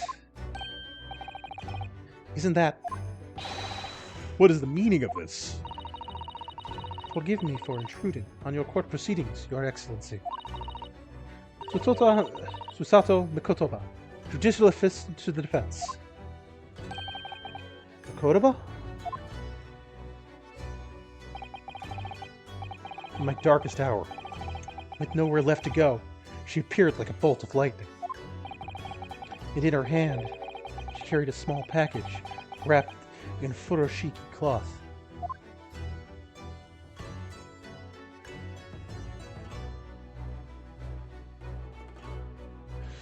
Oh man, I really thought we'd wrap up the case there, but I guess not. And that's unfortunately where I gotta call it. So I'm gonna save. We will pick this up next week. I'll start doing my closing stuff before I actually click to save because I think it's just going to throw me into the next thing. So, uh, yeah, I'll do my closing stuff. So, streaming, like my stream plans. Tomorrow, we're going to continue Trilogy Tuesdays. We're going to try and finish No More Heroes 3. I might just force it if I have to and go long, but that's going to be the end of that trilogy. It's going to be a thing. I won't be streaming on Wednesday because it's usually when I take a day off. Thursday, we will be finishing Infinite Wealth, or at the very or at the very least, trying to finish it. Friday will be more EDF 5, Earth Fridays. If we do finish Infinite Wealth on Thursday, then Saturday and Sunday will be Yakuza 3. I'll be starting that, just continuing that, because I do want to play through that whole series. And then next Monday, we will get back to this. And we will be finishing this trial, I assume, and starting trial 2. It's gonna be a trip. I know that for a fact. That's how these Ace Attorney games are. So that said, if you want to get caught up on any of these series I've done in the past, or hey, want to watch this again, it'll all be up on the stream archive, which is at youtube.com/@proto042. Go check it out. There's a lot of stuff there. And with that said, I hope you enjoyed the stream, because I have been enjoying streaming it, even doing all this voice acting, which has kind of dried out my mouth. Even though it's pretty bad. Well, I'm not a professional in any way, but I've been having fun. Anyway, have a good one. Bye.